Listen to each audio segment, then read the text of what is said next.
Let's roll, rolling Atlas Thug. We here to bring the truth. Jar open this podcast. We breaking through the fake news. They try to silence us, but we will be subdued. We're bearded alpha males here to save the youth. Spitting fire on the mic with the bass Christian takes. Exposing the lies, keeping the demons at bay. We ain't afraid to speak up. We won't be swayed. Jar open this podcast where the truth is laid. Jar openers, cracking open the lies. We're rolling Atlas Thug. We're here to rise. Bearded alpha males saving the youth from the godless demons, spreading the truth. We ain't playing games, we're on a mission to awaken the masses with our intuition.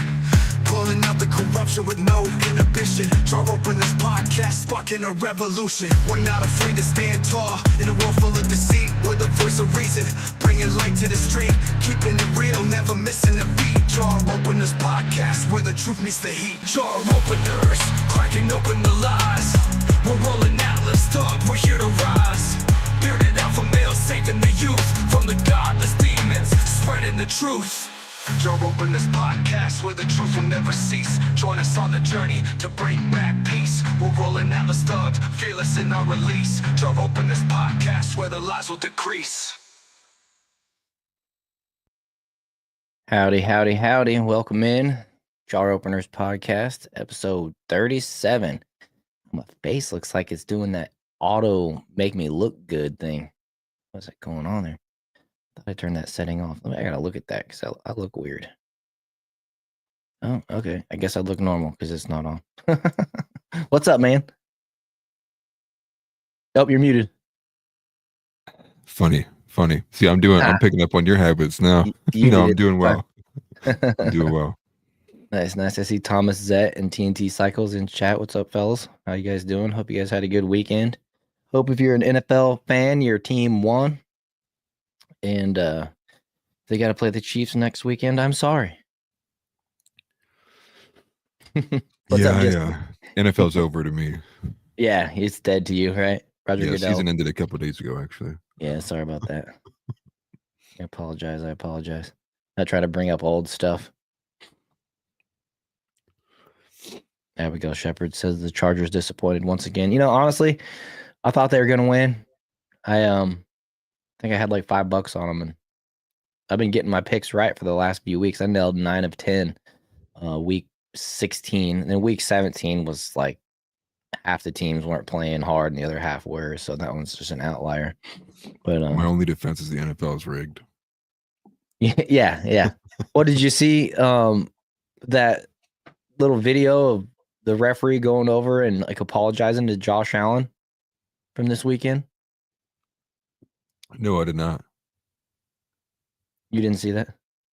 I saw one dude punch Lad McConkey in the head on like some weird camera angle. It's the same guy who got thrown out of the game, who's like that Islamic extremist guy. Was his name Aziz or something like that? I can't remember what his name is, but he's the dude that ended Trevor Lawrence's season in Jacksonville whenever he went to slide. That dude lowered like the shoulder and hit him in the head or whatever.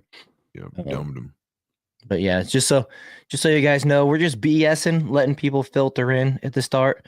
I got yelled at after I posted my last video. It was over. The live was over. And here, let me just read this to you because I was kind of disappointed. It was from one of the people that was in chat the week before, I believe. And unless it's a different person named Rose, but the week before, Rose suggested some supplements to help me get better. But this time they came in chat and said, okay, so just about everyone has an attention span of maybe 2 minutes. I'm commenting because I've already gone long beyond that and you haven't said anything. So how about you start with saying something of significance, and then once you've caught people's attention, you go ahead and start talking about insignificant things. I'm sorry, I believe I've been hanging in there long enough for you to say something of any importance, and you still haven't. Good night. So I lost 2 subscribers from the last show, and I hope it wasn't that person, but you know what? It is what it is. Yeah. So I don't know. I don't know what the deal is with that, but I just came back and basically said, thanks for the suggestion on the supplements. They seem to be helping. And, we're a live show, and we wait for people to kind of trickle in at the beginning. We're here to have fun. and engage with the audience. And I see your alt companion is saying YouTube is telling me that the Electoral College has confirmed Trump as president-elect. So YouTube has spoken. Yeah. YouTube, like, oh, thank you for letting us know the truth. Yeah. I don't know. Is that on your video? I don't have yours pulled up. I'm curious. Do you have your stream possibly pulled up? Let me look at it. Normally yours is the one that gets hit with that Wikipedia attachment. Yeah, I always get hit with that, but not this time yet. I don't know. Maybe I need to refresh. Am I about to get mass reported again? Hopefully not. Hopefully not. Let me check this out. I would hope not. It's a fact check on Atlas's vid. That's crazy. You know how it goes. Yep, there it is. I would imagine because I put J6 in the title. I did too. All right, whatever. Yeah, you guys did too. I put J6. YouTube leaving me out. So be it. YouTube hates me. Well, tonight we got a nice little docket for you. Is docket the right word? I don't know. Ron DeSantis is not letting the H1B discussion go. We're going to get into JD Vance versus the HodgeTwins on the January 6th pardons. If you haven't seen that, they've been going back and forth, or there's been a little back and forth at least over on X. And then the viral TikTok on banning TikTok. So somebody's out there talking about it. We'll give it a play. Share our thoughts. And then Nala is not giving the money back she earned from her OnlyFans as Christians debate. If you don't remember, she is the OnlyFans girl who essentially turned her life over to God, or so she says, and she has become highly controversial in the wake of all that. And then several students who attended TPUSA's People's Convention in Detroit say they were locked in their rooms so they wouldn't be able to go to Nick's nearby rally. And I think you guys all know who Nick is. YouTube also doesn't like him, so we kind of abbreviate that one as well. But if you don't know, you'll probably figure it out. you know the code. Go eat food. Sorry, I just watched Elf the other day. JD Pence. That's pretty funny. House of the Leotardo. I've seen a lot of people like that too, saying that this is his Mike Pence moment. Yeah, I hope not. At the beginning, not at the end. Right. So let's see. I did retweet something about it. Oh yeah, by the way, if you guys are whatever platform you're watching, whether it be YouTube, Rumble, or X, make sure you hit that like button, subscribe to the channels, all that good stuff. We're trying to get Atlas over 1,000 subs, so make sure you go to Atlas's channel and hit that subscribe button. He only needs about 60, so getting close. Would be much appreciated. Also, retweet the video on X, help us get reach a broader audience, all that type of good stuff. By the way, it's good to see a house. Just me, Alt Companion, TNT, Abigail, everybody else that's in chat. Thomas Zet, I think I got everybody. Appreciate you guys being here. And we're going to try to actually keep this one right at 2 hours as well. Got a busy week ahead, so I got to make sure I manage my time efficiently. I've actually been in the chair making videos, back at it all day today. I think I filmed 7 videos. So be on the lookout for those in the next coming days. I have an extra approval process going on as it relates to those videos because, as some of you know, the channel picked up a sponsor for 8 videos at least, but it's a start and it's a sign of good things to come for this year. So, yep, round of applause for Stevie. So got an extra layer of approvals before my videos can be released this week. But anyways, that's been going pretty smooth. The communication has been pretty swift. So I anticipate my first video of the year to hit the YouTubes tomorrow. Yeah, thanks, House. Appreciate it, you guys. So anyways, with that, let's go ahead and jump right into this first one with Ron DeSantis. Oh, I already had that pulled up. Let me move it over here, and of course I got to share it. I've done this enough times. You think I'd be prepared, but one day, it's always something. It's always something. So here we go, and actually, we'll go back to this one because it's a little bit bigger. Once we play the video, we'll go over to the other one. I made a new setup here on the screen. What do you guys think of this one right here? That way you can see us better. We're not little teeny boxes in the corners.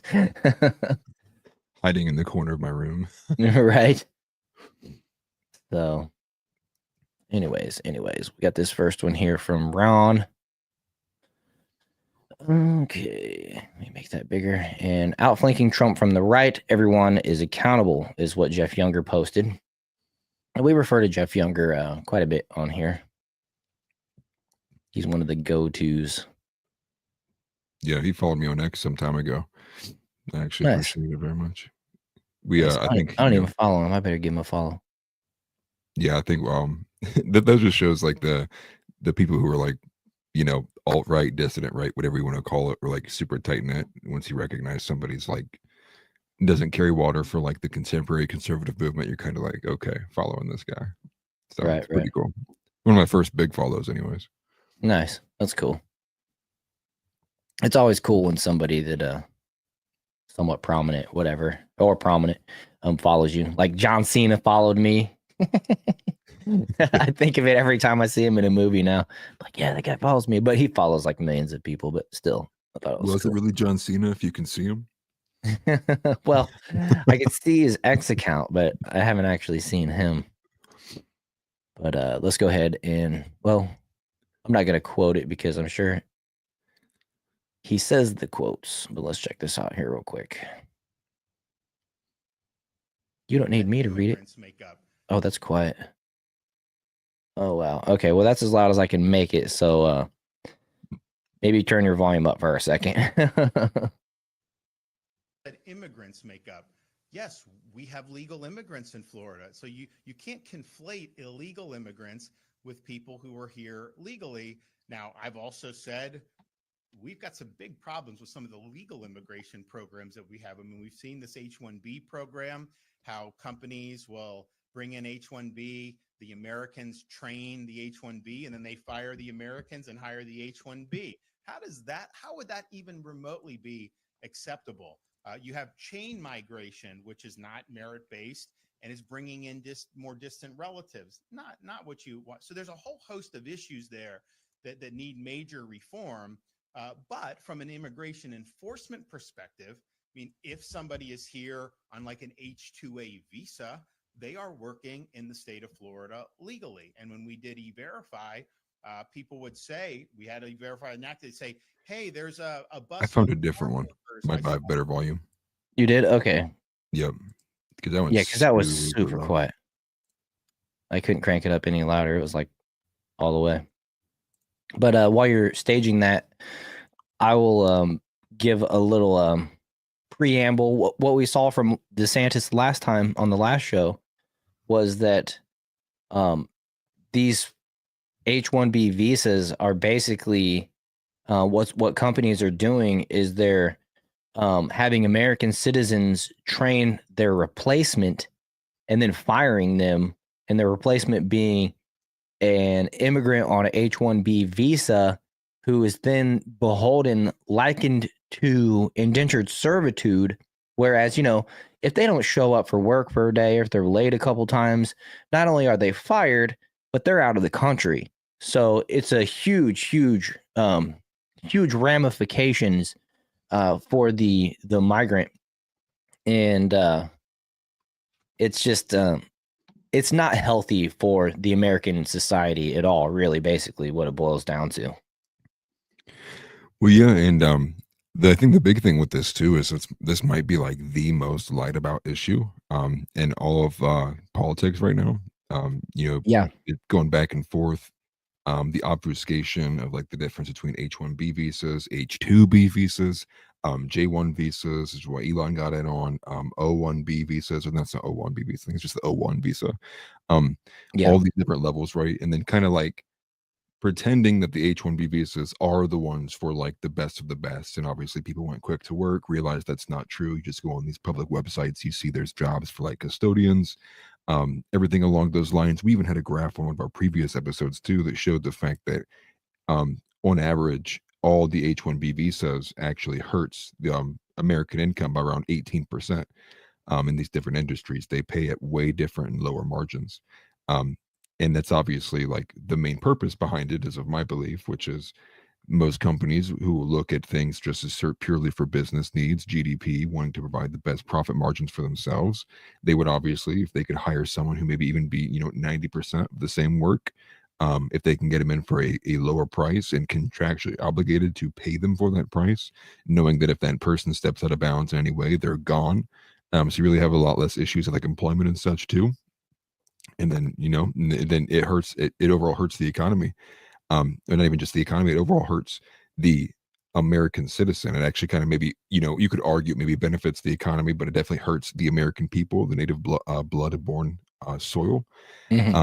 And what's crazy, and even not to bury the lead here too, this is Ron DeSantis now echoing Bernie Sanders, Steve Bannon as well. A lot of different people who are clearly outflanking Trump in the current conservative MAGA movement, if you could even call it that right now, fighting for the American people. Now you can argue what the motivations are. Some people will say Ron DeSantis is just doing this just to attack Trump. You can, probably little arguments in there too, but none of it takes away from the fact that what they're saying is true. And it does actually hurt the American people. I think a lot of people were pretty disappointed in the fact that you had Elon and Trump kind of like carrying water for this lie that H-1B is actually beneficial for the American people, especially when you do see the jobs that it employs and such too. But we'll go ahead and get a listen here. This is like, the second or third time now Ron DeSantis has come out in the last like week, continuing on the H-1B visa discussion. So I do hope the volume's better for everybody. Right. Before you play it real quick, I want to ask you, because you might know, but I remember Trump saying the H-1B visa is good for companies. I don't know if he ever actually said it was good for Americans. And Trump is somebody who's a businessman. First, he's been a businessman, for 80 years since he was 2 years old, right? But however old he is, I can't remember. But you know what I'm saying? And I remember him saying that H-1B was good for companies. Now, that is true because of how they use it. But I don't know if he actually said it was good for Americans. He might have, but the thing that stands out in my mind was that he said it was good for companies. And what we learned from Trump, whenever they try to pursue his taxes and things like that, you remember the first time around they were saying that he was cheating on his taxes, and he's like, no, I'm just using the same loopholes that you guys implemented, that you guys use as well. I'm not doing anything illegal. But the ethicalness, how ethical it is is up for debate. So, and before you read that too, I wanted to say, Kathy mentioned that this has been going on for years, replacing Americans with green card holders, and it happened to her. And I'm sorry to hear that, but we're here to lend our voice to the movement of disapproval. And right now, my current stance is I would be all for just cutting off all immigration for a little while, whether it be months or years, legal or illegal, until the American country citizens can clean up our own room and get things going back on the right track, where we're in position that we can actually start bringing in other people from other countries and stuff like that. But yeah, well, to answer your question, the specifics of what Trump has said is, which I think he's essentially been relatively silent about this issue in particular. So is Vivek. I think we mentioned that last show too. People were posting a meme like, "Where in the world is Vivek Ramaswamy?" Copying off of like, "Where in the world is Carmen Sandiego?" But you got to think about the framing, and let's start from there too. The entire framing that even occurred with this issue too. We'll look at it from the lens of when Sam Hyde responded to Elon Musk, which Elon Musk never gave a response to. Which was the fact that, what's that? I was just saying it's too bad he never responded to that because Sam Hyde Right. really really laid it out there that time. Yeah, no, I think most people, people were like, is Sam Hyde running for president? That's kind of the vibe people got because it was like a very serious kind of response to what was going on. But the framing there was obviously a lot of it was framed in the fact of mainly Elon. Now, Elon has been the main point of like targeted here, and I think for a while since Christmas or this past Christmas, we were kind of waiting on a response from Trump about this issue. What we really only got though was kind of like a phone call that was reported, I believe, by like the New York Post, that essentially had Trump go, "Oh yeah, I used those before." It wasn't really like a current stance on like had he heard people out and what people were saying in the base. But the framing, though, obviously from Elon, was in the perspective that aligns with his own goals, which is competing with China.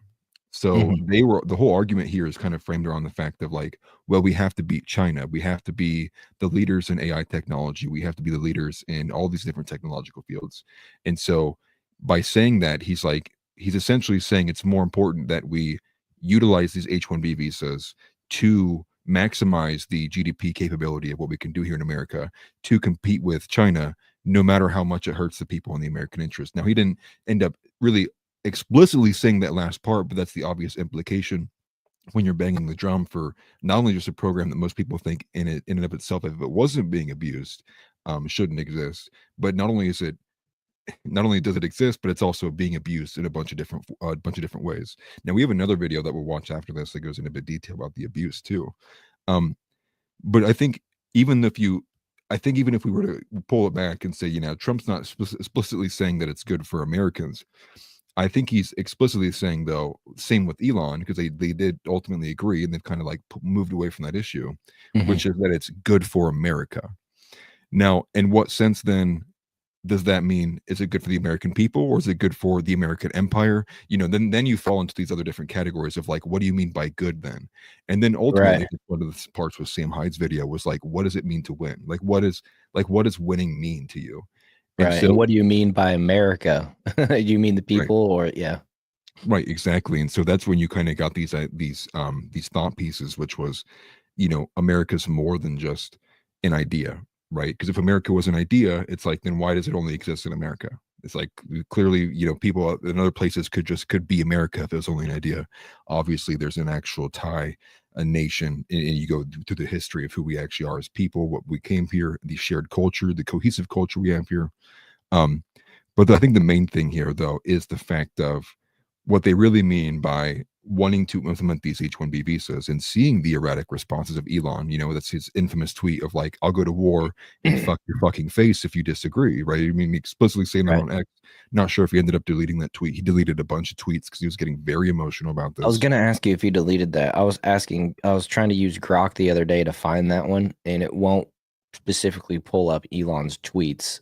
It just will give you a summary of Elon's stance on it, which I thought was Interesting. kind of an interesting cop out for transparency. You know what I mean? Right. Well, I mean, But even if we can't find the specific one, we have all the screenshots. We had people from yeah, like Adam McCrigler, a bunch of different of the conservative voices were like, "Whoa, like what is this?" Because it was just so um, uncharacteristic of the Elon we'd come to know, who had like been in this space for a while, and then you had this very emotional response out of nowhere.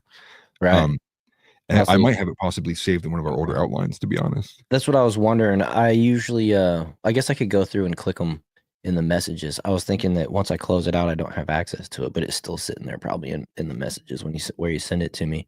I wanted to mention here, House Leotardo commented and said, not only can H-1B visa holders come and work, but so can their spouse in an unrelated field and their kids come and go to school. Something we've addressed about the education system in the past is, most of these individuals don't speak English. And so then when their kid goes to school, they require a paraprofessional to sit in the class and translate the teacher to the student. It becomes very distracting and it basically drags down the entire class. And so it seems to pretty much be a net negative across the board.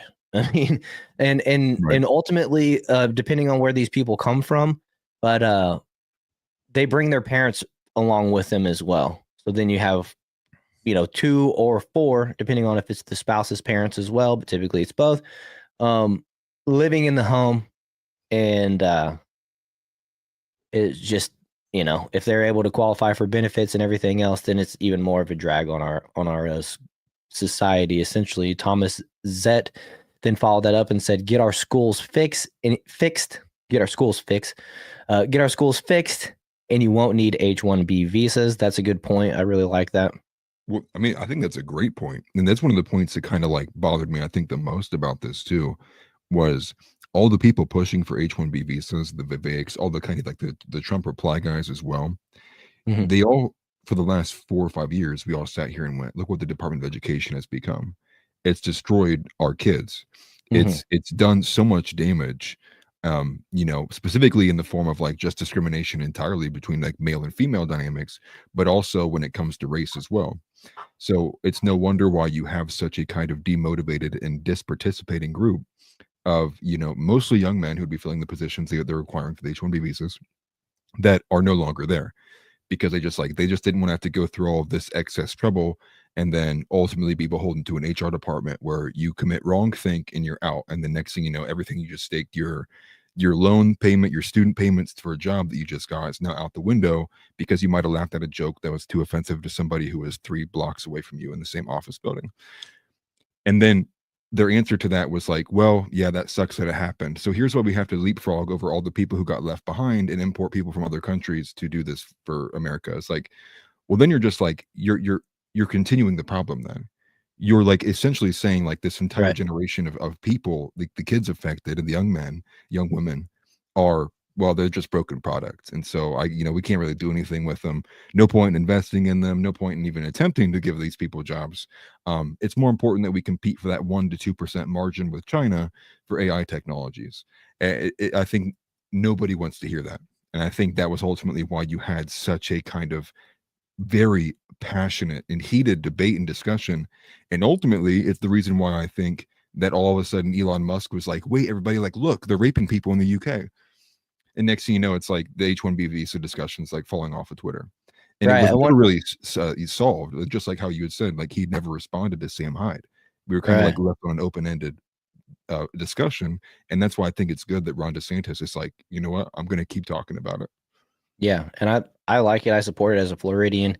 You guys know my stance. I think Ron DeSantis is one of the best governors, if not the best governor we have in the United States right now. But you know, he messed up with his whole Trump, with his whole presidential candidacy. I mean, it was laughable, his announcement on X and everything like that. But you know, that's besides the point. Maybe he'll do better in the future. Andrea Smiling also pointed out that they pass every kid no matter what they do.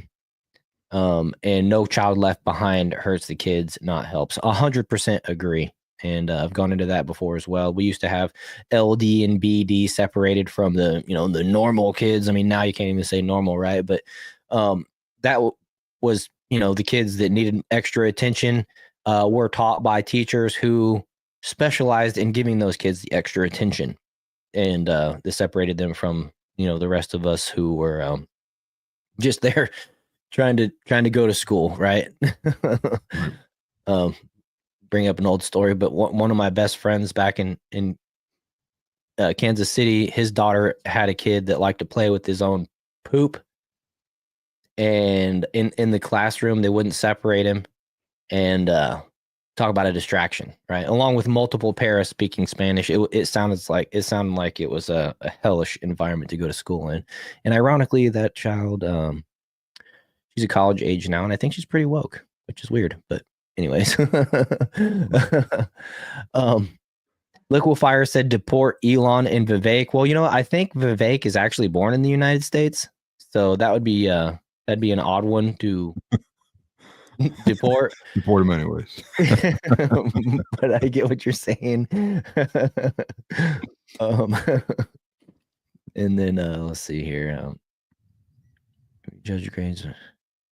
And then Dietrich said legal immigration for I keep highlighting it to read over it, and then it blacks or grays it out. So forgive me when I'm reading. I got to break that habit of putting the cursor over the chat. But Dietrich said legal immigration for undercutting the natural residency for cheap labor is as noxious, if not more, than mass illegal immigration. A monster in the light is more terrifying than the wrestling in the dark. Right. And that's why we're, as per what Andrea said earlier, that she said, she mentioned she's glad that we're covering this because she doesn't know a whole lot about it. And that's the majority of Americans. Don't feel bad that you don't know much about it, because, you know, on the surface, I thought these H-1B visas, until we started looking into it deeper, was for like that 0.1% of people that you know, that accelerate from other countries to come over. But no, that's the O1 visa. I can't remember. Yeah. There's a few different ones, but I think it's the O1 visa, and Yep. it's not the H-1B. I mean, we even saw Patrick Bet David, who's somebody in this space that does a really good job as far as what he's trying to do, you know, like him or not. And he was trying to hire a graphic designer for $40,000 on an H-1B visa. Talk about undercut. I mean, to have a graphic designer providing graphics for a channel, a company that has millions of subscribers, is a slap in the face. Like, it should be minimum 100 grand, like, starting. So I mean, Right. it's just crazy. Yeah, I know on average, you know, like we had said earlier, like most of these positions undercut. You know, we didn't cover the Michaela Candace debate because the big portion of what they talked about was the H-1B before they started getting catty with each other about other things that really don't matter that much. Mm-hmm. Cat fight. Yeah, right. Was like the H-1B. And so Michaela comes with this argument where she's like, well, the median person who comes in on H-1B is 118 K. But that doesn't control for the fact of the positions that are majorly filled in with H-1B. Obviously, there's a bunch of custodians one there too. But ultimately, there's ones, most of them are these high-end tech positions. And so we even looked at the graph. A lot of these high-end tech positions are like set with Heritage Americans sitting around like 180K. But they get come in and they pay around 124,000. So huge. I mean, these are massive drop offs. I mean, they're being paid 2/3 of what someone in America would come to expect to be getting paid. So it undercuts wages to a great degree, and it hurts overall the entire economy. Same thing with like, and these people never give those jobs up, like we've explained, like Ron DeSantis explained. right. And I think, you know, Ron also had a great point, which is like there's already like kind of like a natural limit. Like if we truly are legitimately parsing out for the top 0.01%, and I mean that literally like 0.01%, then there's going to be a natural limit for how many people actually meet that bar to be able to be pulled in. Otherwise, it's like I can't even believe, I can't trust you that you're bringing in only the 0.01%, because you would expect that if we're only bringing in people who have like a, and I don't know what the actual parameters are, but you need to say it's like you need like 158 IQ or higher, and you need to have like, and need you to have a 2 different doctor's degree, like you literally Yeah. have the clout, the qualifications, you know what I mean, to start with before it's even on the proposal. Exactly. And, you know, I think that's ultimately where you get people like Bernie Sanders, as well as many others, who say, like, this is just a way to have a legal form of indentured servitude.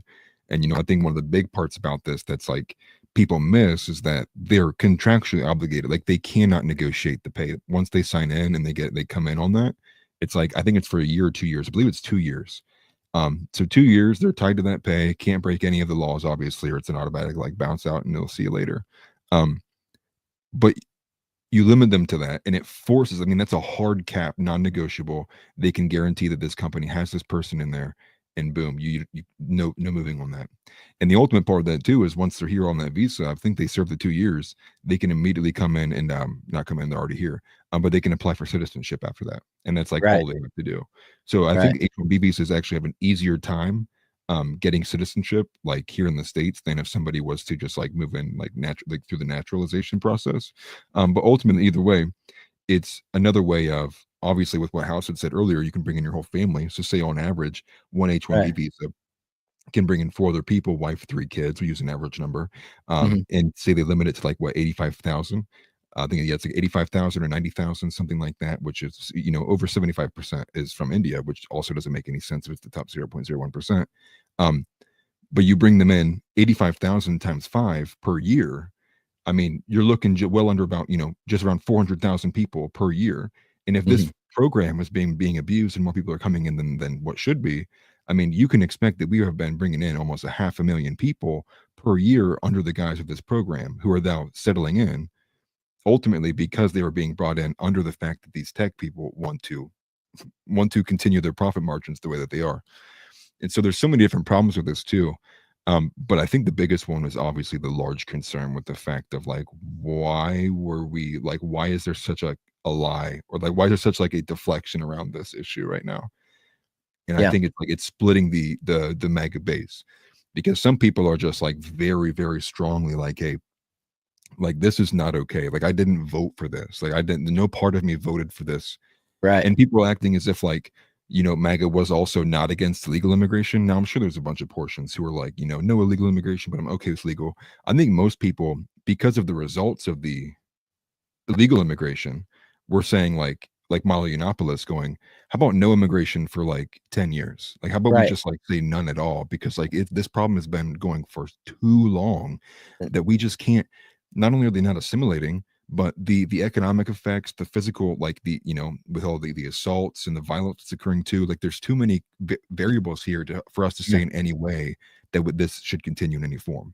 The damage it does across the board. And I was right there too. I've said for years, I'm all for legal immigration, but I'm to the point now where I'm ready to, I'm not even ready to, I'm to the point where it's like, cut it all off until every man and woman who works 40 hours a week can pay their mortgage or their rent. No, we don't need it. We have plenty of people here, and they want to try to say that the Americans are lazy. The Democrats are like, well, nobody wants to work. Well, nobody wants to work 40, 50 hours a week or go on salary, work 70, 80 hours a week and still not be able to pay their bills. You know what I mean? You're taking away our leverage. You're cutting us off at the knees by importing people who are willing to work for less. And then not only that, as we've explained, when the additional people come in, and the other factor is the drag on society. But then the other factor is if these people, the husband and wife, come over, they have an American child, they have a baby, then isn't that also a fast pass to citizenship? That doesn't mean they're assimilating. That just means that they're working around the rules. The H-1B visa is basically a workaround to citizenship. And at that point, the damage is done, right? And then so I like this. I don't know who someone is, but Stacy 2002 said, someone said, make the starting salary for H-1B $250K, so paying an American becomes 2.5 times more cost effective. So yeah, they would hire an American for less than 250, but it would be, still more of a wage where the American is willing to work and be able to provide for their home and start a family. Because I mean, what's the use of working 80 hours a week on salary if you have no time for vacation, you have no time for your family, you have no time for friends to enjoy life, and it's not a life worth living almost. Well, I think you're hitting a great point, which is, I think if I was to ask the average American, like a MAGA American, obviously some of these people are insane, you would ask them, like, what was your idea of like making America great again? Was it that we would import as many people as possible to compete with China? Or was your idea of making America great again the idea that you could soon attain the fact that we rein in the dollar bill to make it more feasible that people can live off of single income households, so wives don't have to work, right? So that you could buy a home before you were 55 years old. So you could work exactly what you're saying. So you could work a 40-hour work week and you not feel like your life is going to cave in if bills aren't getting paid, because you have to work 70 hours or it's just not going to happen. Right. I think most people's idea of that is like that 1950s America of like, I can go and be a full-time mechanic in my local town and be able to have enough so that my wife can actually stay home, take care of the children, might not be, breaking the bank, but I'm at least not like everything's falling apart and I got to pick between $20 in gas or eggs. And I think most people would agree to that second portion. It's a whole difficulty here when you have these kind of just formal liberals, all these individuals who have kind of flocked over here because the left was too insane, and they come in here and they've been here for months. I mean, again, I'll say this 100 times. Elon Musk voted for Joe Biden in 2020, and they come here to the MAGA movement and they're like, actually, we're going to decide what's best for you. It's like, you just got here. And the through line with this too is you also have this issue now, what we'll get to after the H-1B, which is now JD Vance is seemingly saying that, obviously no blanket pardons on J6. We kind of had an idea that's going to happen. We're going to do the case by case basis. And ultimately, these things are continually driving the MAGA base away from Trump and Vance. And it's to me, it's really annoying when you have individuals like Charlie Kirk and others who go, don't pay attention to this, guys. Like, it's just these leftists who are trying to drive a wedge. It's all psyop. It's like, dude, they're saying it themselves on Fox News. Like, we're not, no one's making anything up. It's like they're hurting themselves. Like, they're actively shooting themselves in the foot. And so that's why I think it's a good thing that you do have people who think for themselves, like the HodgeTwins, who are willing to use their platform and speak against, JD Vance and what he said on Fox News. But again, I think it's the through line here is like, people feel betrayed ultimately, like where he's not even in office yet, but the majority of the base, maybe not even the majority, but a large part of the base feels like they have been betrayed, like a knife has been stuck in their back, like this is not what I voted for. Yeah, I 100% agree. Let's go ahead and play the video because it's been sitting on the screen for a minute. I know. Hopefully the volume is loud enough this time. Yeah, I hope so. Let me know otherwise. That immigrants make up. Yeah, crank it up all the way. It's still pretty quiet. So you can't conflate illegal immigrants with people who are here legally. Now, I've also said we've got some big problems with some of the legal immigration programs that we have. I mean, we've seen this H-1B program, how companies will bring in H-1B, the Americans train the H-1B, and then they fire the Americans and hire the H-1B. How would that even remotely be acceptable? You have chain migration, which is not merit-based and is bringing in more distant relatives, not what you want. So there's a whole host of issues there that need major reform. But from an immigration enforcement perspective, I mean, if somebody is here on like an H-2A visa, they are working in the state of Florida legally. And when we did E-Verify, people would say, we had to verify an act, they'd say, hey, there's a busload of farm workers. I saw them on I-4. And people assume they're illegal. And then FDLE looks, they all had the H-2A visas. And so there's no enforcement. Concern on the same things that we had just said, which was like the chain migration that occurs from bringing in the relatives on a singular visa that the other people obviously didn't apply for. As well as like the idea that a common practice with these visas is that the Americans who train the visa holders ultimately are replaced by the person they just trained. And so, he's pointing out the obvious conflict of interest there, the just like the so overt and obvious nature of how this is just not beneficial to an American citizen. How, he's kind of questioning like, how is this even remotely even allowed? And again, yeah. Did we lose you? Oh, you got me. We might have lost. Might have lost Atlas there. Let's go to comments here real fast. I reread it. It was poorly worded. There we go. You're back? Yeah, you hear me? Uh-oh. We might have an internet connection going on with him over there. Uh-oh. Sorry about this, you guys. I'll just continue. It was poorly worded. If these H-1B candidates were so valuable, they would be a part of a thriving economy because of their prosperous abilities. It would also crumble their home countries. Really started. You guys keep saying it started further and further and further back. I'm not surprised. Are you back there, Atlas? Yeah. Yeah, okay. My chat's saying they can hear me. I don't know if you can hear me. Oh, sorry. You completely froze up on my screen and I couldn't hear you right mid-sentence. So I apologize. No, you're fine. To the folks if I was talking at the same time as you. You're fine. I could hear you. Okay. All good. Yeah, TNT says we don't need to brain drain third world countries. Elon's not America first.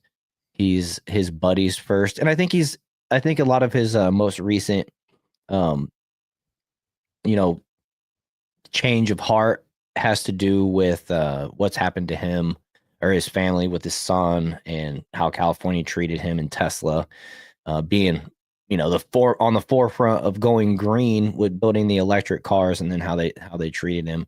I think he's, just a lover scorned essentially. But the one thing about Elon was he did at least put $40 billion behind it. He put his money where his mouth is essentially. And I'm not making excuses, but unlike Mark Zuckerberg, who's like, well, we're going to go ahead and fire the fact checkers and, lighten the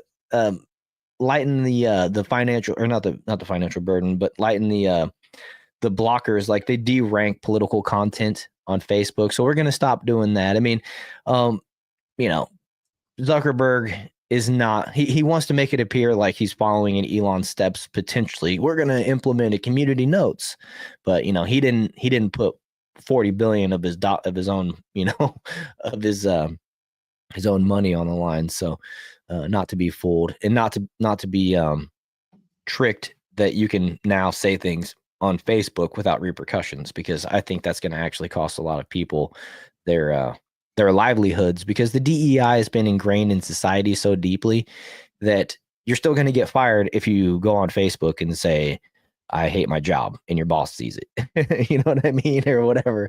Or if you say something, you know, controversial, and your boss sees it, they're going to still fire you. So, you know, don't be fooled. Don't feel safe over there. I think you're probably you're much better off still on X, but not making excuses. I just wanted to kind of draw the similarities and comparisons, because Zuckerberg has been in the news with his Meta and everything lately.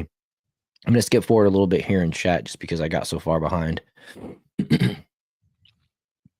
Yeah, we appreciate the engagement, guys. Thank you. We try to keep up as best we can. Without a producer, it's like a little hard. It requires us to have a discussion, but also maintain and watch what you guys are saying. Right.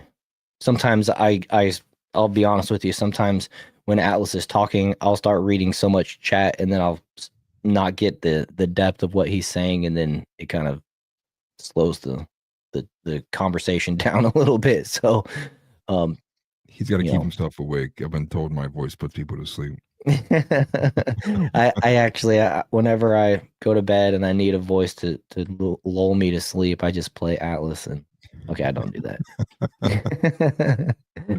At least it's good for something. Spencer Jacob says Trump, then Vance, 8 years, great team. You know, hopefully we can maintain a Republican for the next 12 years.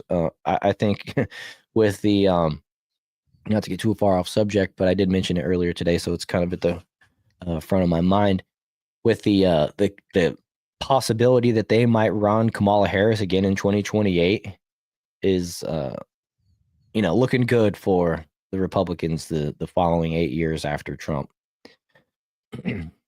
Liquid Fire said Elon called Americans retards. Yeah, and he said something to the effect of like, fuck your face or something like that if you disagree. So I mean, maybe that was just an autistic moment or whatever you want to call it, where he lashed out, but it's still bad for him. What did he say? He said subtards. Yeah, that's what it was. Subtards. That's right. Yeah, but ultimately, I think it makes them look worse when it was like censoring and debadging and taking people's check marks away, and like banning group accounts over the issue too. Oh yeah.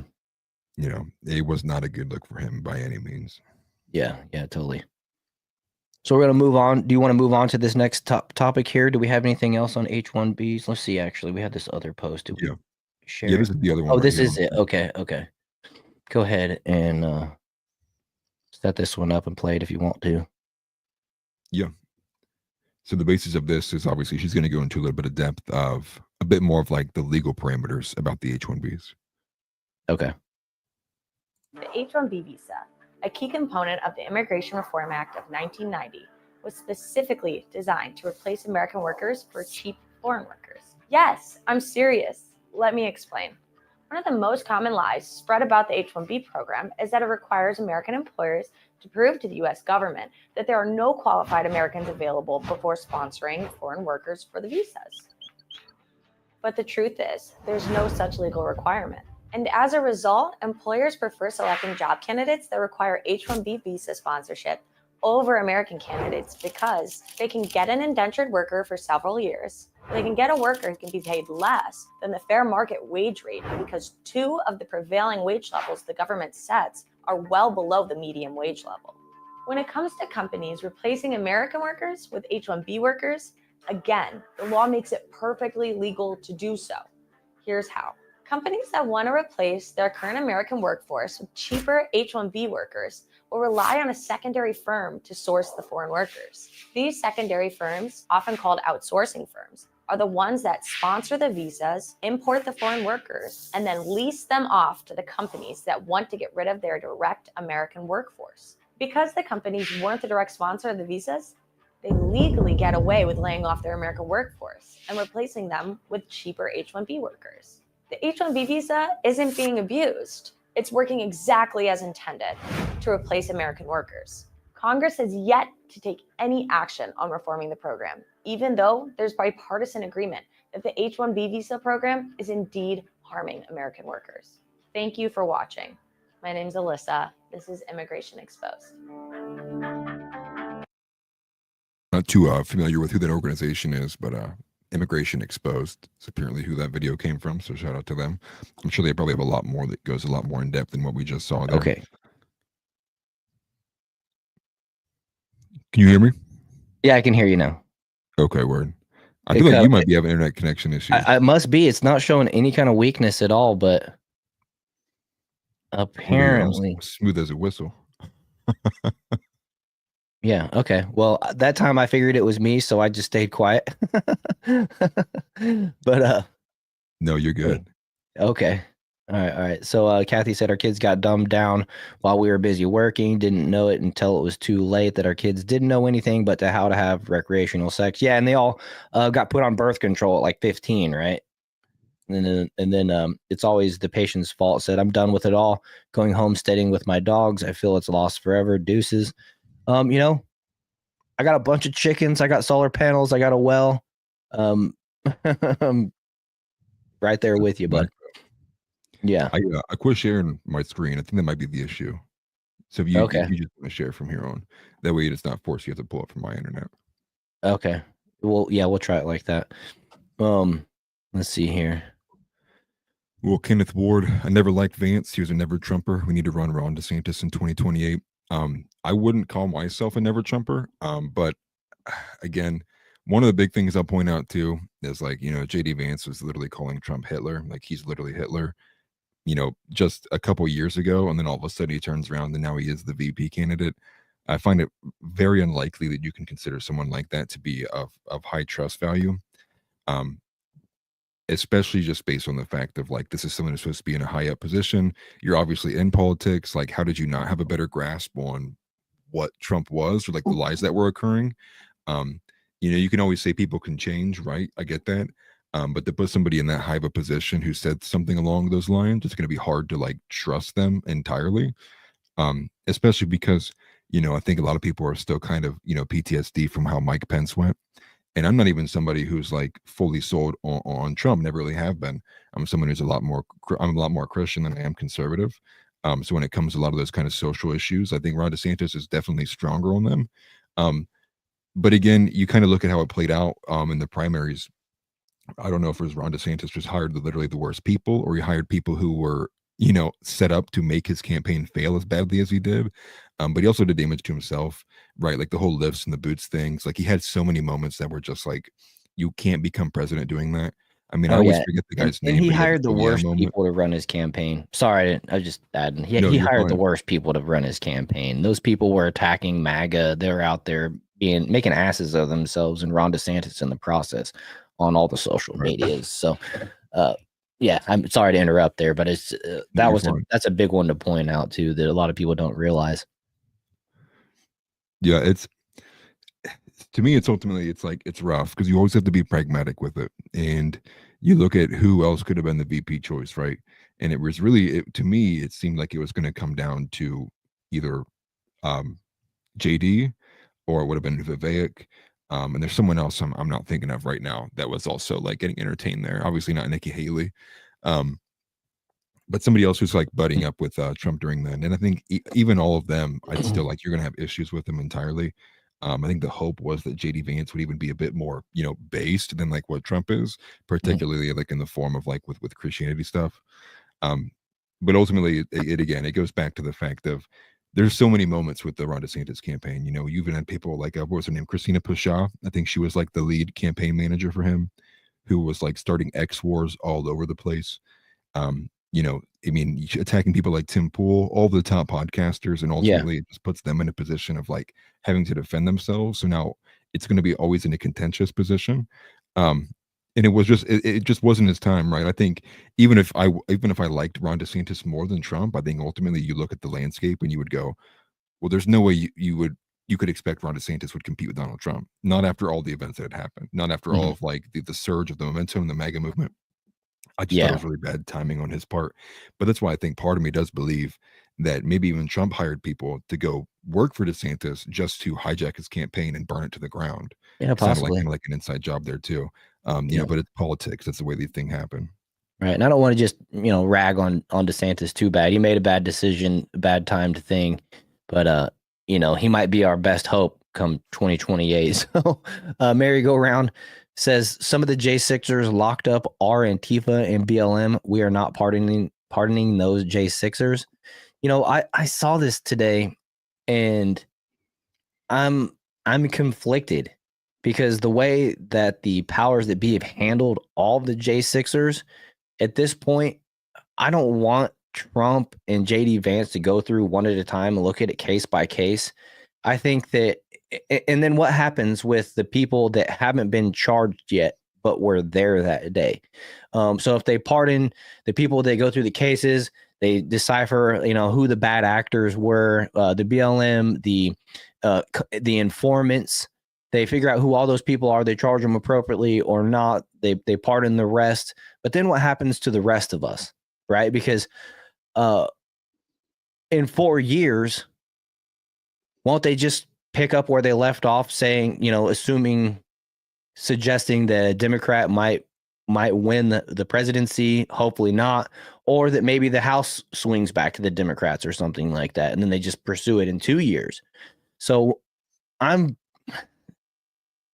hesitant to say it, but I'm leaning more towards preemptive blanket pardon for anybody that was there that day, And No, it's just, I it's, agree. it just goes towards I'd rather have one guilty man walk free than 10 or whatever. You probably know the phrase Yeah. better than me. I'd Yeah. rather have, Yeah. Better what that is 10 this? innocent go free than one. It's better that 10 guilty go free than one innocent man suffer.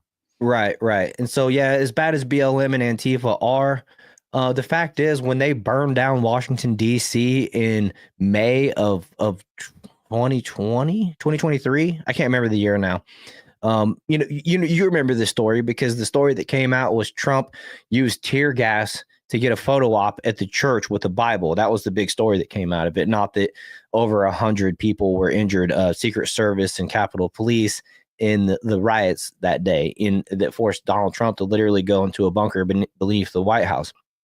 Those people, they all ended up suing Washington, D.C. and getting a settlement because the police started arresting people that were wearing black and they kind of just grouped everybody together. And then all of a sudden it's like, well, you can't determine who I was and who I wasn't and what I was doing. And so, they already let them walk. I'm okay with letting a few more walk if it means that the masses of the innocent people that were there just peacefully protesting on January 6th get to have peace of mind and freedom from persecution from their government like they should, So, yeah. Well, I mean, what I would add to that too is one of the craziest things is like, I don't trust the government. But it's not even crazy. I don't trust the government. I don't trust right. a local court system. I don't trust a state jurisdiction. I don't trust our Washington state, Capitol Police. Don't trust any of them. So there's a couple caveats here. I think the main point, I mean, if we want to think back to when we had the Tim Pool versus Luke Beasley, kind of rage debate that they had, where Tim Pool makes the point of like, majority of all of these people who are there and still being held, like 1,450 days now at this point, might be a little bit longer, have all been held for this time, a large portion of them without due process. So even if you did want to make the argument that like, okay, they're like, they were guilty or whatever, they've served their time now. It's like they've done the time already. So it's like they're still Especially in there for trespassing. Yeah, right. For trespassing, even if you pushed a cop. But the caveat I wanted to add, I think that recently sparked this from the HodgeTwins versus the JD Vance thing, is we actually got more footage today. I believe it's either today or earlier yesterday, that the Capitol Police were the first to fire on the crowd. It wasn't that the crowd acted against the police. The police actually fired into the crowd first. Like they were the ones to initiate what was deemed like the violence over there. I'm there. I'm with everybody else here in the chat too, or most people on what I'm seeing. Full pardons, completely blanket pardons. There should be no case by case basis. And even if you want to stretch that back to the other argument, which is you had this president, the president elect rather, or the candidate at this point, have and convince the people that there was election fraud, that the election was stolen.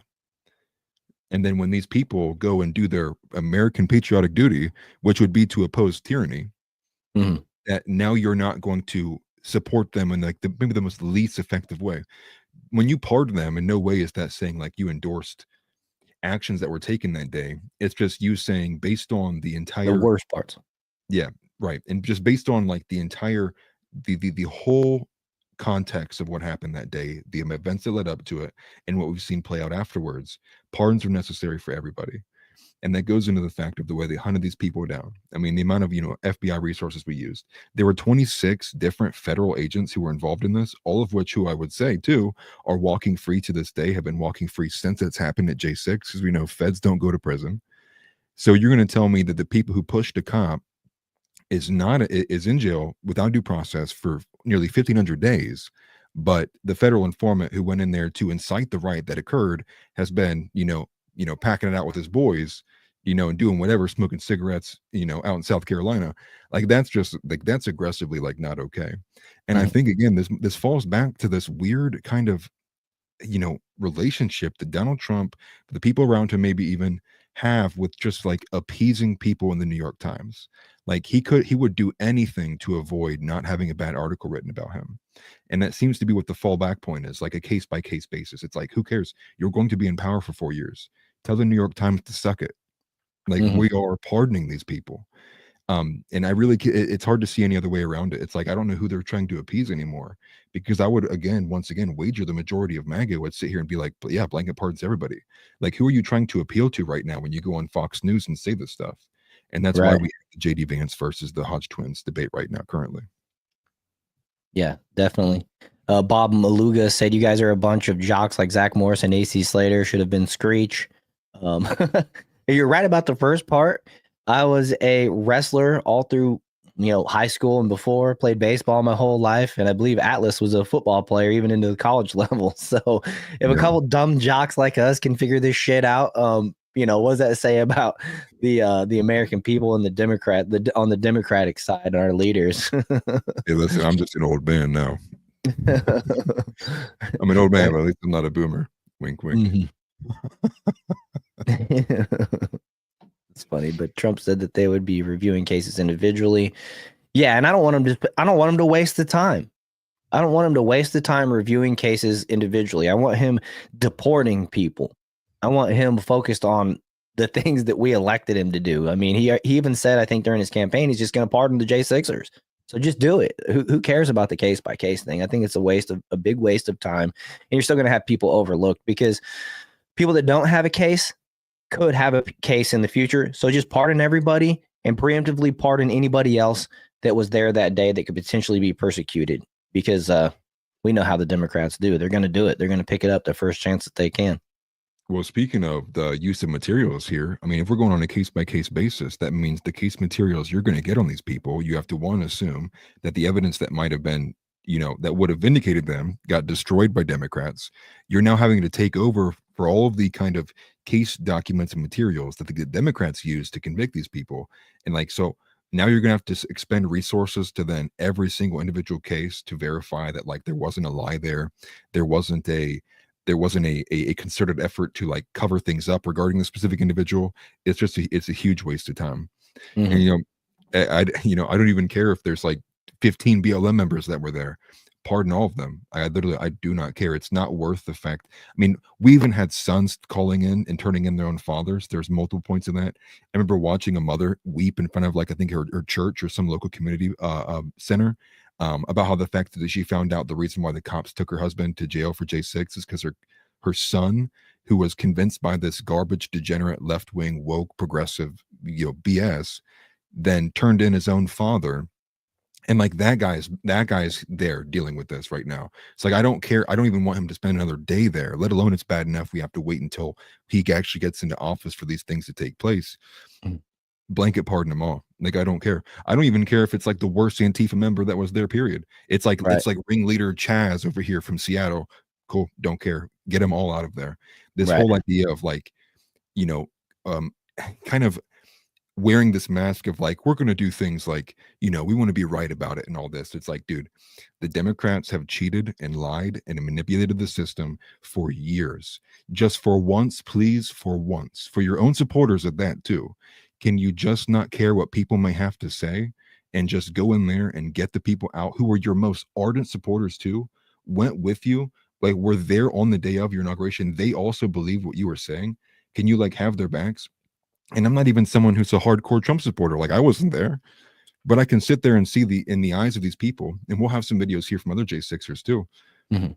The least you could do is blanket pardon. The least you could do is say, you know what, Democrats, they're corrupt force. We can't trust that these documents and everything that these people were charged with are in any way viable or meaningful or were done in an actual, you know, blind justice court system. Pardon them all. That's all you have to say. Done. Yeah, exactly. And that's real fast. That's real simple, and move on to the next thing. That's actually more important than looking back, you know, 4 years or 5 years by the time they get to it. And then Right. Kathy mentioned R.I.P. Roseanne Boylan. DC cops beat her to death. Why does everyone forget about her? You know, I don't know why. They did just recently put out the video of pretty much what happened to her. I think I saw it yesterday on X. Of course, we can't show it, but there's new footage coming out. Quite a bit of it the last couple of days. So I don't know who's excuse me. I don't know who's doing it, where it's coming from. Maybe it's from the lost J6 committee files, you know. But we're learning a lot more. By the way, I want to mention once again, we're trying to get Atlas over 1,000 subscribers. I'm noticing that he's got about 50 people watching on his channel right now. So please hit that subscribe button. If all 50 of you are not subscribed and you hit that subscribe button, you would put him right at the brink of hitting 1,000 subs. So show a little love and smash the subscribe button, right? Yes. But I appreciate everybody for being here regardless. You know, one thing I will say, because I'm seeing a lot of people who are sitting here thinking, you know, it's agreeable, you know, that the way that Trump's like kind of laid it out is the thing that they should do. Let me remind you that you have, you know, Joe Biden, the President Joe Biden here, floating pardons for the entire corrupt J6 committee, people who hid evidence, as well as Dr. Fauci. So while Biden's out here like, I'm thinking I'm gonna have to pardon all these evil, despicable people, we're over here like, should we have blanket pardons for January 6ers? It's like this. I mean, this is a case example of why Republicans and conservatives lose constantly. Being absolutely unwilling to actually use power when you know it's the right thing to do. There's no, again, it goes back to like, who are we trying to appease here? Right? It's like the majority of the base wants these blanket pardons. That's one of the things that people are going to rallies for, was like, free those people. Like we're at these rallies because those people can't be here. We're at these rallies because we remember what the Democrats did in 2020. We're at these rallies because we know that the Democrat establishment, the deep state, is upholding, you know, Weekend at Bernie's, this literal almost dead candidate. It's rough, but it's like, I can understand, you know, obviously commonsensical. It's like, yeah, you could probably do whatever. But the main thing here is these people, I don't even care. I don't care if they pushed a cop and he fell down. Don't care. They've already been there for 3 years. Due process, rights violated. I mean, one thing too is, even not only once you blanket pardon these people, you need to go back in investigations and then try to actually arrest and imprison the people who are behind a lot of this J6 stuff, who put in place and hid all this evidence. And that would go to like Dick Cheney's daughter, who I always forget what her name is, as well as many others who were part of the J6 committee. Yeah, Liz Cheney, and the entire committee, you know, hiding evidence. And we even have, and what we have on screen right now is some of the video evidence that they hid from us too, which shows that the Capitol Police were the first individuals from what this video can tell, to fire into the crowd on the people. Like, they initiated it, infiltrated it, subverted it, and we're over here like, like, what's the right thing to do here? It's like, no, blanket pardon these people. Meanwhile, during a BLM protest, you know, they're throwing bottles full of frozen piss at the cops, and they're just standing there taking it. it's just the way that they treat all this stuff so differently based on who the protesters are. I hesitate to say protesters because J6 was a protest, and it was pretty mild compared to anything we saw during the summer of love. And that's just the reality of it. Yeah. Yeah, and all those people are getting paid by what, Act Blue? Or whatever that one Democrat organization was. Right, we remember Soros or whoever was bussing people in, like the whole thing. It was all a coordinated effort to burn down cities, and they showed us all summer what a peaceful protest looked like. I mean, you had the dude standing in front of burning buildings saying mostly peaceful protests. And then the J6ers go there. They get a little pissed off when the cops start shooting rubber bullets at them. I remember the guy has a rubber bullet just embedded in his cheek. And then they react. I mean, that's agitating the crowd. That's not facilitating, protecting a barricade or anything like that. But right. Well, then also think about the fact that you had Nancy Pelosi, who also denied all the extra security measures that were supposed to be in place there too. Yeah, and the mayor of DC. Yep. Yeah, there were so many efforts to make this happen the way that it happened. So then to also fault these people to the level as if it was on a neutral playing field is it's just a ridiculous way to think about it. And you also have the other blue Democratic organizations. I forget, it might have been Act Blue, but I could be wrong about that. I believe it's another one. We're essentially crowdfunding to consistently post bail over and over and over and over again for these people who were destructive during the summer of love. They'd go in, they'd be in jail for a day or two. Someone would come in, bail them out with the funds from some Democratic organization. They'd go right back out there and do it again. But these people, they get their due process, right? They get to go in front of a judge, sometimes in groups. And next thing you know, they're back out on the streets. J6ers get hunted down, get chased down on Alaskan Airlines and things of that nature too. I think they went to Alaska to arrest a woman, and it was mistaken identity. She wasn't even there. It was somebody that looked like her, something like that. Yeah. The entire weight of not only just the establishment that be, but also the weight of of our intelligence agencies also going after our own citizens under the guise of the Patriot Act, violating people's rights and saying, because it falls under the guise of, domestic terrorism, now we get to treat these people as if they are jihadists and had a bomb strapped to their chest. There comes a point in time in which once the system and the legal precedent has been abused to a degree in which it really no longer matters. It comes a point of there's course correction, and sometimes that action has to come outside of bounds of what we have come to agree on as the social contract. Yeah. These people have violated it time and time again to the point that it almost means nothing. That goes even further than arguments about the Second Amendment and such. This goes to even smaller kind of little legal, jurisdictions here and there with what we see here with J6. And ultimately, I think that almost 5 years for a lot of these people, if not more than that, depending on when they got arrested or less than that, is enough. And most of these people were, simply been charged for just the trespass, or were charged for, punching a window out, violence against an officer, which most of the time is just pushing them or punching them. That's enough. Yep. And you can see it right here. This guy is pointing a paintball gun or a rubber bullet gun. This guy has another one pointed at the crowd from a safe elevated area.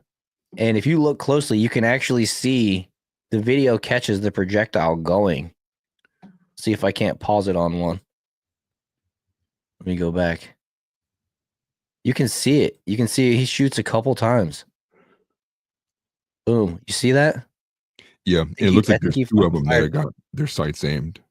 Right. And I think the guy on the left fired twice. Yeah. And if you read that caption there, I forget who this is from. Someone's got 2 million views now. Investigate J6. It's funny. Breaking news footage released of the first shots fired at protesters outside the Capitol. No one was rioting yet. Capitol police officers are firing at their heads. DC, DOJ, and the J6 Select Committee hid all this footage from defendants and the public. Right. And you can see it. I'm not going to play the audio just because it's loud. I guess we can have it turned down.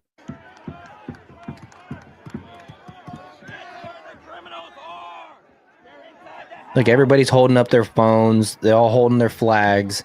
Nobody's doing anything unruly at all. at this moment. And then you see it right here. This dude. Oh, you can hear it. You can hear him pull the trigger. Yep. I'm glad I actually played the audio.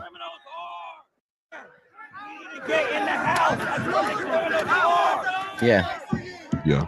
Sounds once like for sure, but it might have been a second time too. Yeah, sounds like maybe at least once, but I think I saw 2 projectiles actually go. So we see in this thread here, there's actual multiple different videos. I think this is from the guys up top at the same. So this might even be the same moment.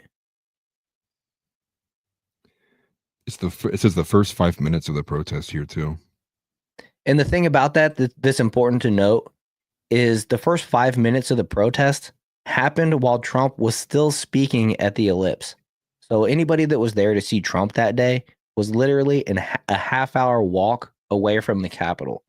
At minimum, half-hour walk minimum. I saw Just Me mention that she got saved by needing to go to the porta potty before getting to the Capitol, and later found out that's when Ashley Babbitt was shot. Yeah, and I got to tell you, if I was there and the doors were open and they were waving people in like they were, I probably would have walked right into, not thinking I was doing anything wrong, walking into a public building that my tax dollars paid for. So lucky timing, I guess. But R.I.P. to Babbitt. I remember watching the video when it was going around on X when it was like had finally been released, and to see something like that too. I mean, most people don't even realize like the small little window pane that the guy even shot through, and he's kind of sitting there saying under threat of his life or whatever. Forget what even argument even kind of went through or defense he went through. But she had her face up against the window, and so unfortunately she was the one that got the consequences of that. Right, and the thing about it is that guy was hiding over to the side in the video of it. You can see the him hiding fly through there. Right, but you can see him hiding over to the side, like out of her peripheral vision. And if he would have just stood in front of her and pointed his weapon at her, and everybody, they would have all stopped. You don't just keep going forward in the face of a gun. You know what I'm saying? So he's set on the side and set the trap. He was basically a trap. You know what I mean? A lethal trap. Which are completely legal to set in America, even on your own private land. But he did it in the Capitol, in a public building. That's wild. They got this angle, and here we are, right? We go, how long has it been? And like now we're just now seeing this, right? Talking 4 years. Oh, there's a bullet. There was one that hit that guy in the back. Did you see that?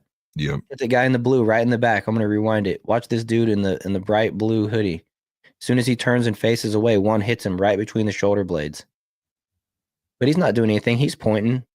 He's turning his back, and then boom, right in the back of the neck, right on the spine. Yep. Oh, and then he got hit again. It's either earlier in the video or later on. There's a guy who gets hit in the face. I think that was it. I think it's this guy right here. Yeah, that guy right there is probably the one that had it embedded in his cheek. You can see it. You see it come. Watch this dude right here.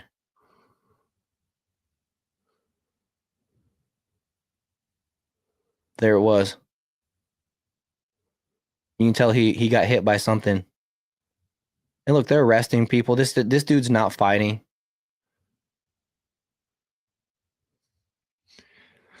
That was just jackasses, just like, here, I'm gonna shoot. I got this rubber bullet gun. I'm just gonna shoot into the crowd. They'll never know it was me. Here, let me pick somebody. I'll pick the biggest guy. That's some bull crap, man. That is total abuse of power. Those cops should be. Those are the ones that should be charged. You know what I mean? Right. That was literally, not only did they incite people, and look, he still remained calm. This guy is suffering because he got hit in the cheek. They're like inspecting it and everything like that. But the dude in the blue, they got hit a couple times in the hoodie. He's not like going off like they just got me. You know what I mean? Like a lot of people would.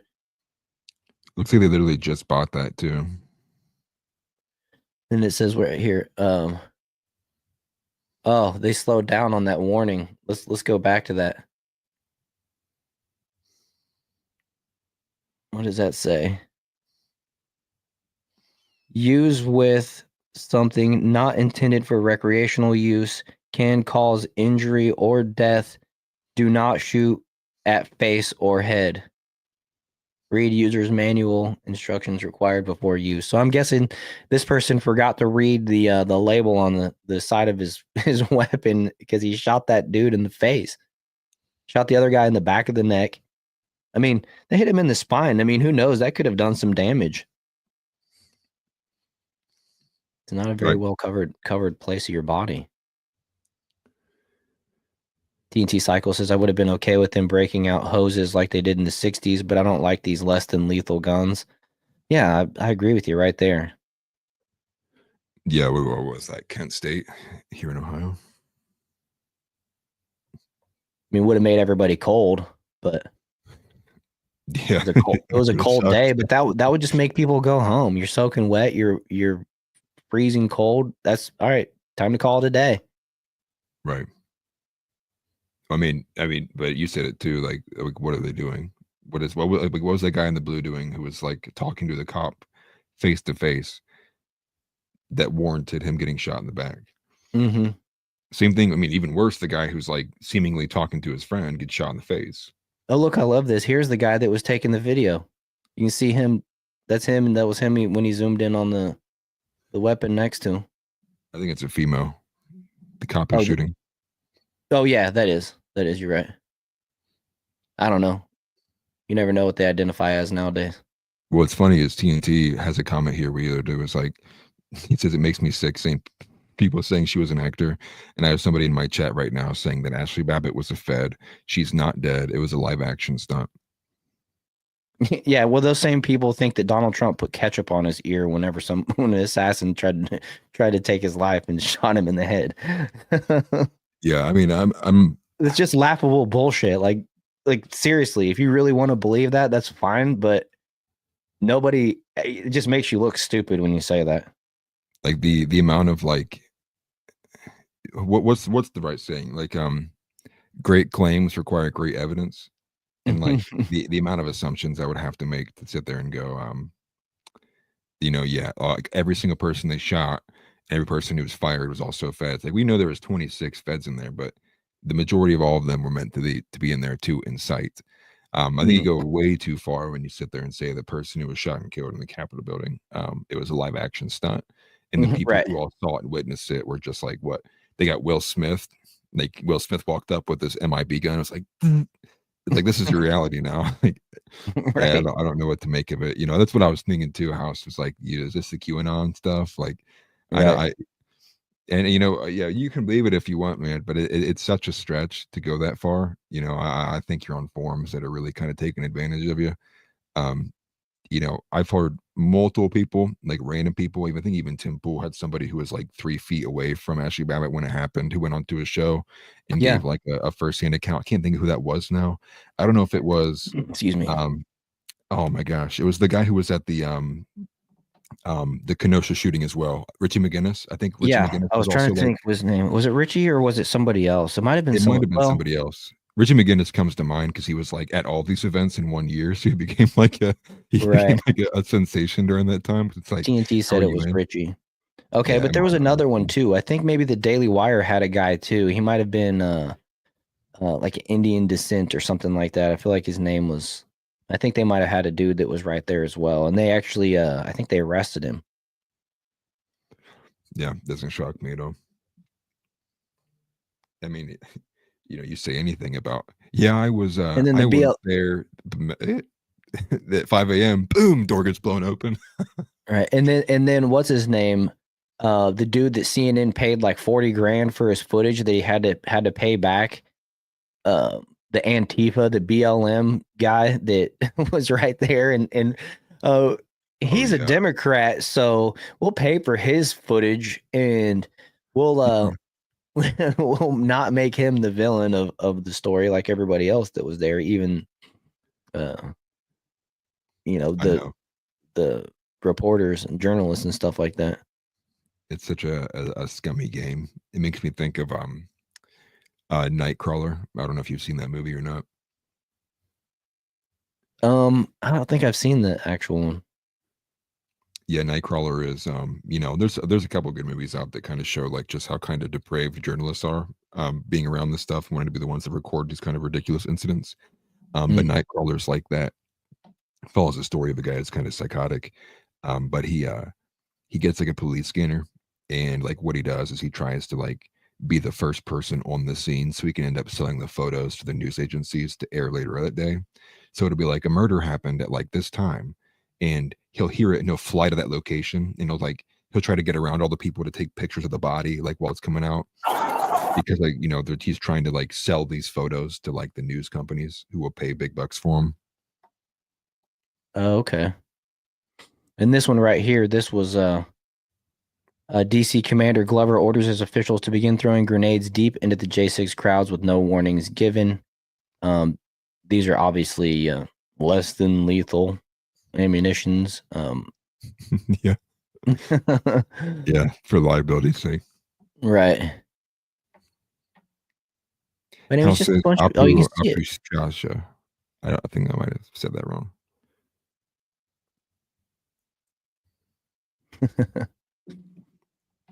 Adam has two hands. Says, "Hey, dumb assholes, just playing." I guess that's what JP stands for. I don't know. But what's up from one dumb asshole to another? We're completely surrounded by assholes. Yeah, We were talking about Spaceballs last show. No, but I wanted to get into. What's up, Tix Bomber? Hey, what's up, Tix? I wanted to get into a bit of that back and forth to kind of show that like that general sentiment that's between like HodgeTwins and JD Vance. Yeah, definitely. Let's get into that. We're in the last half hour. We're gonna do a hard out at 8 o'clock tonight, so we got about a half hour. Just so you guys know, we're not gonna run long this evening. Yep. Just like I said, busy week coming up. I'm headed to the inauguration on Saturday, and a lot of stuff to do still. So work. Yeah. Now that I'm healthy, I actually have a pile of crap to do. Right. Got to make that YouTube revenue, dude.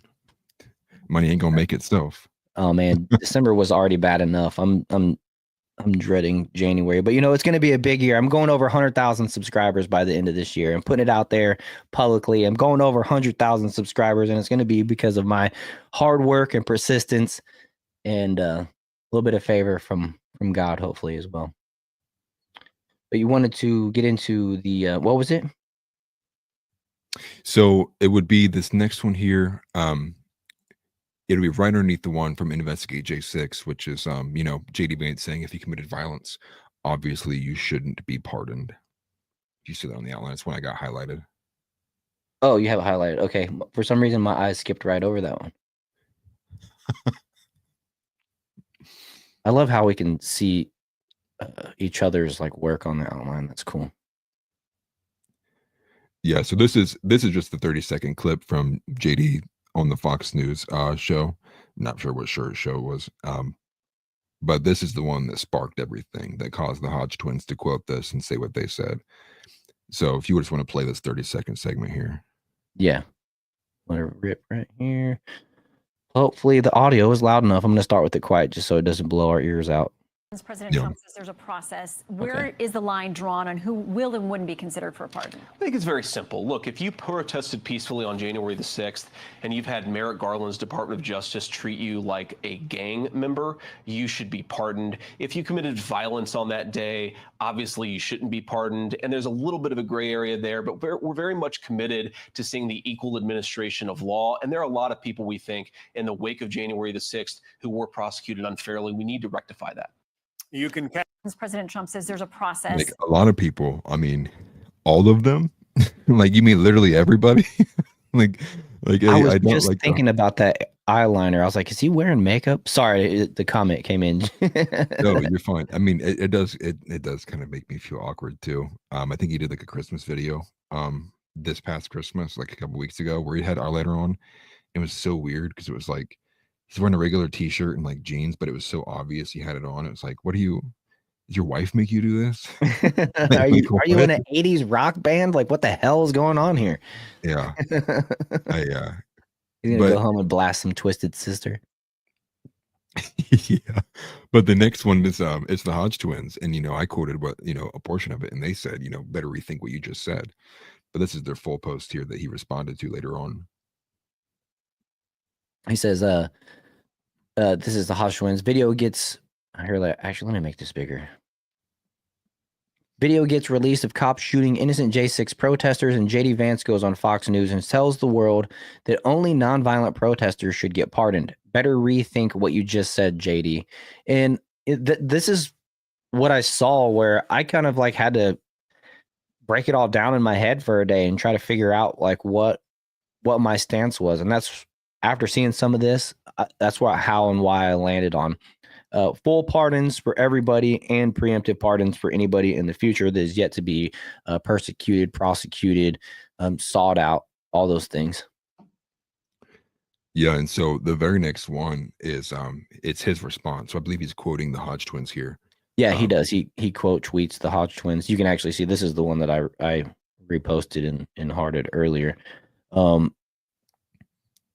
Just because I did that because not that I necessarily supported it, but I wanted to save it for later.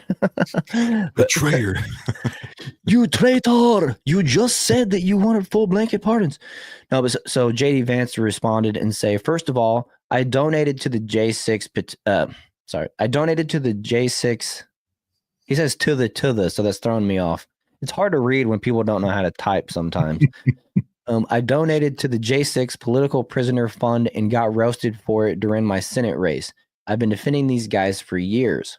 Second, there were federal informants in the crowd. Do they get a pardon?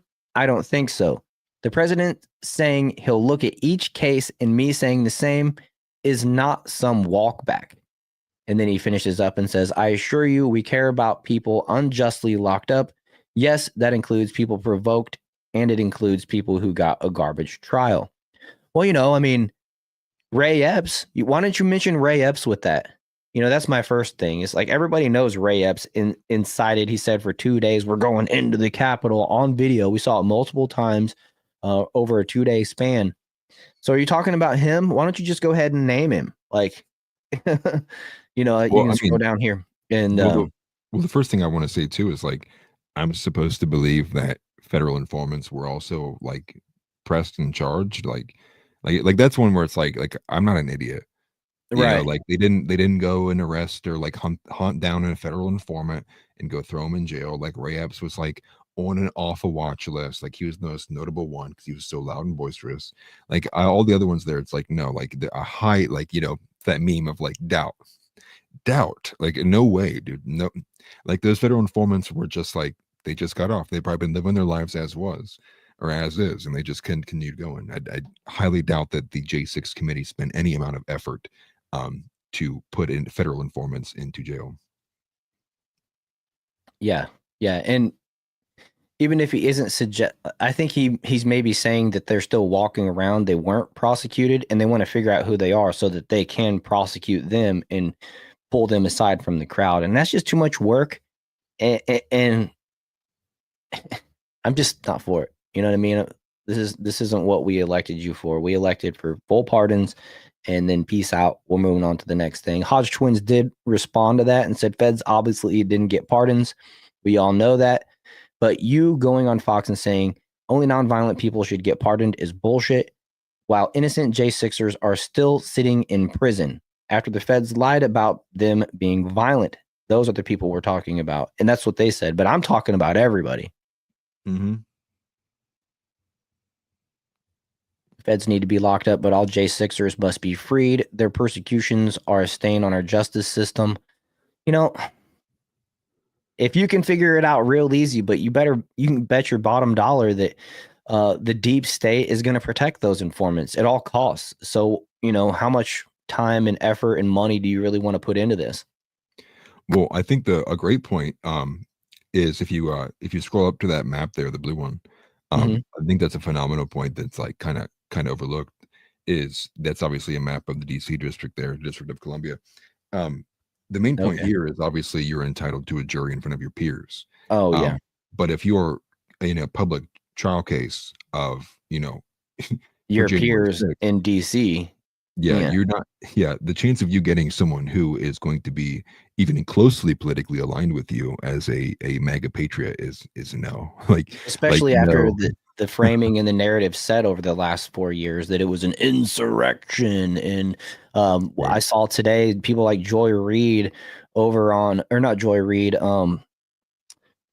Sonny Hostin on The View, comparing January 6th to the Holocaust, saying it's the worst event in American history and, and everything like that. You think those people are going to give you a fair trial? And to your point that you might not be able to see it, so I'll read it here, but Kamala Harris won 92.5% of the state. Donald Trump got 6.6%. And that equates to 294,000 votes versus 21,000 votes. So your odds of getting a fair trial in DC as a J6er are, you might as well bet on the Bengals to win the Super Bowl at that rate. But I think it's great that you have all these responses here too. From Tom Fitton, all the Jan 6 prosecutions by the corrupt Justice Department were tainted by politics and other abuses. Looks like the lectern guy plugged his own tweet there too. But all of these comments seemingly, you just entirely disagree. Yeah. And lectern guy, since you mentioned it, said pardons for nonviolent offenders, commuted sentences for anyone charged with violence, open investigations into violent charges into what violent charges look like, and see if powers were abused. In the meantime, get them back home to their families. I want the truth. I want the truth. And that takes investigation and light being shed on what the DOJ did. Blanket pardons are a way to sweep everything under the rug and move on. I want justice.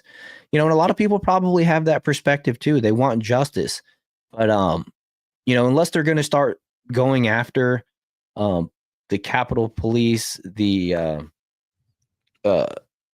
Nancy Pelosi, who on camera admitted that it was her fault, the mayor of DC, like the FBI informants.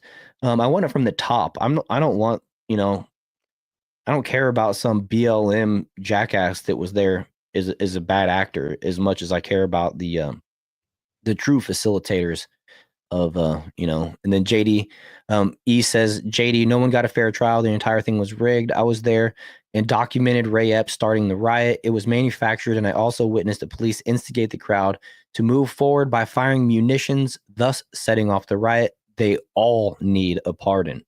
So yeah. Well, my one big thing would be with what the lecturing guy said. Would be like, to see if there was abuses of power.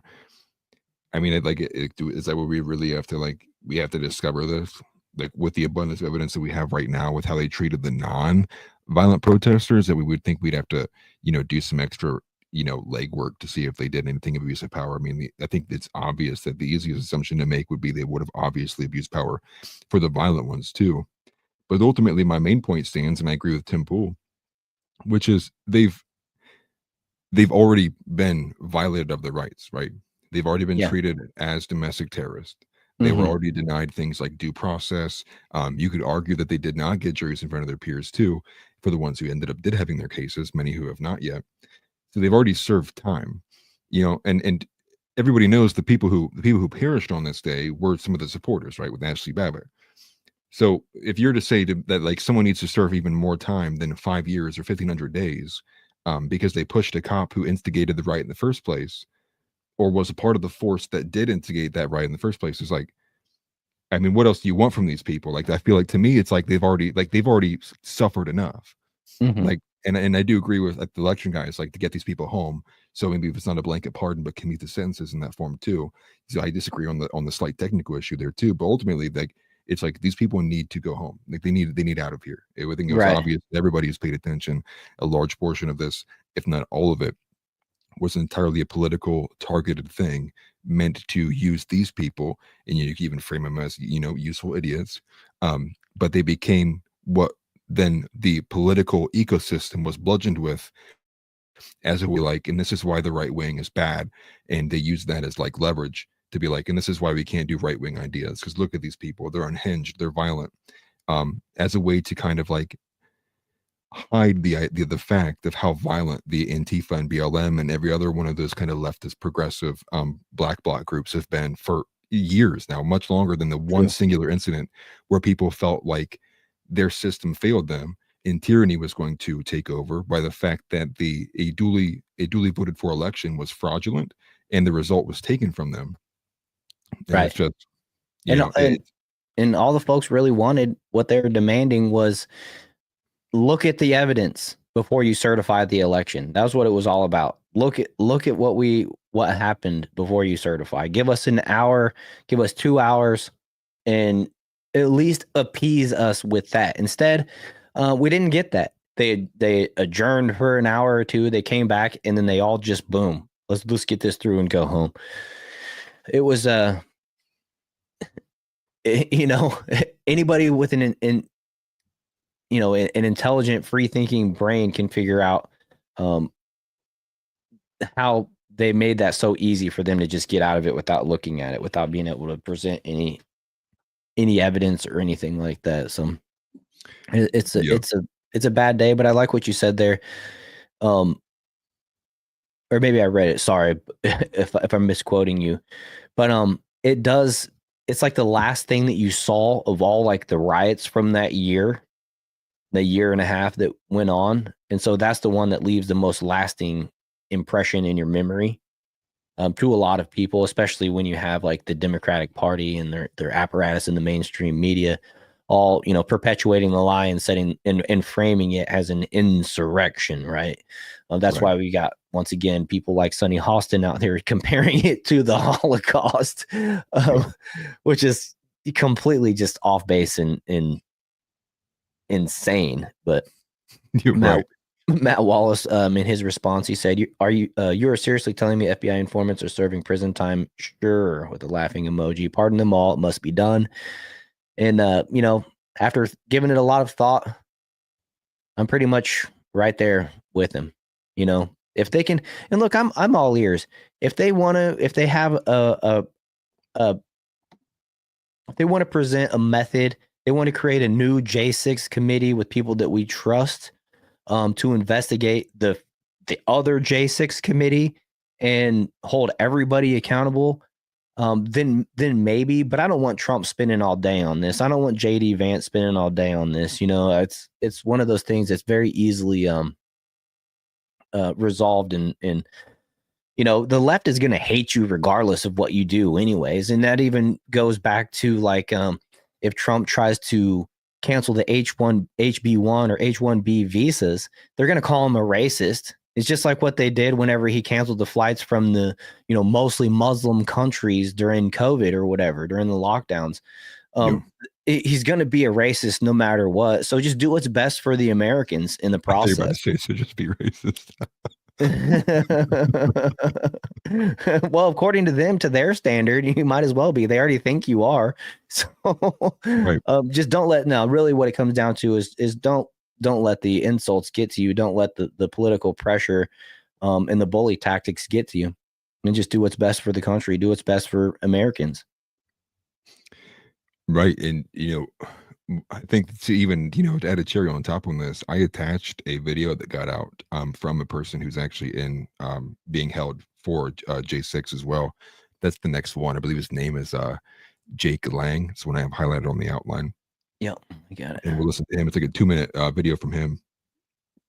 They call it, he said he's in the DC gulag. It's like what people were saying. Okay. Oh wow. But that's obviously like, they wrote a letter out too, but this video kind of gives a, shorter bit to it. Okay.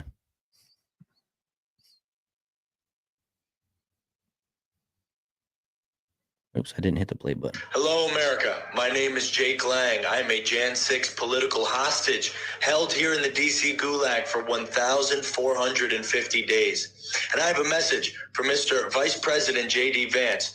We thank you so much, sir, for standing with the plight of the January 6ers. I understand that you and President Trump want to look at all of our cases in a case-by-case basis, but I have something to offer you guys.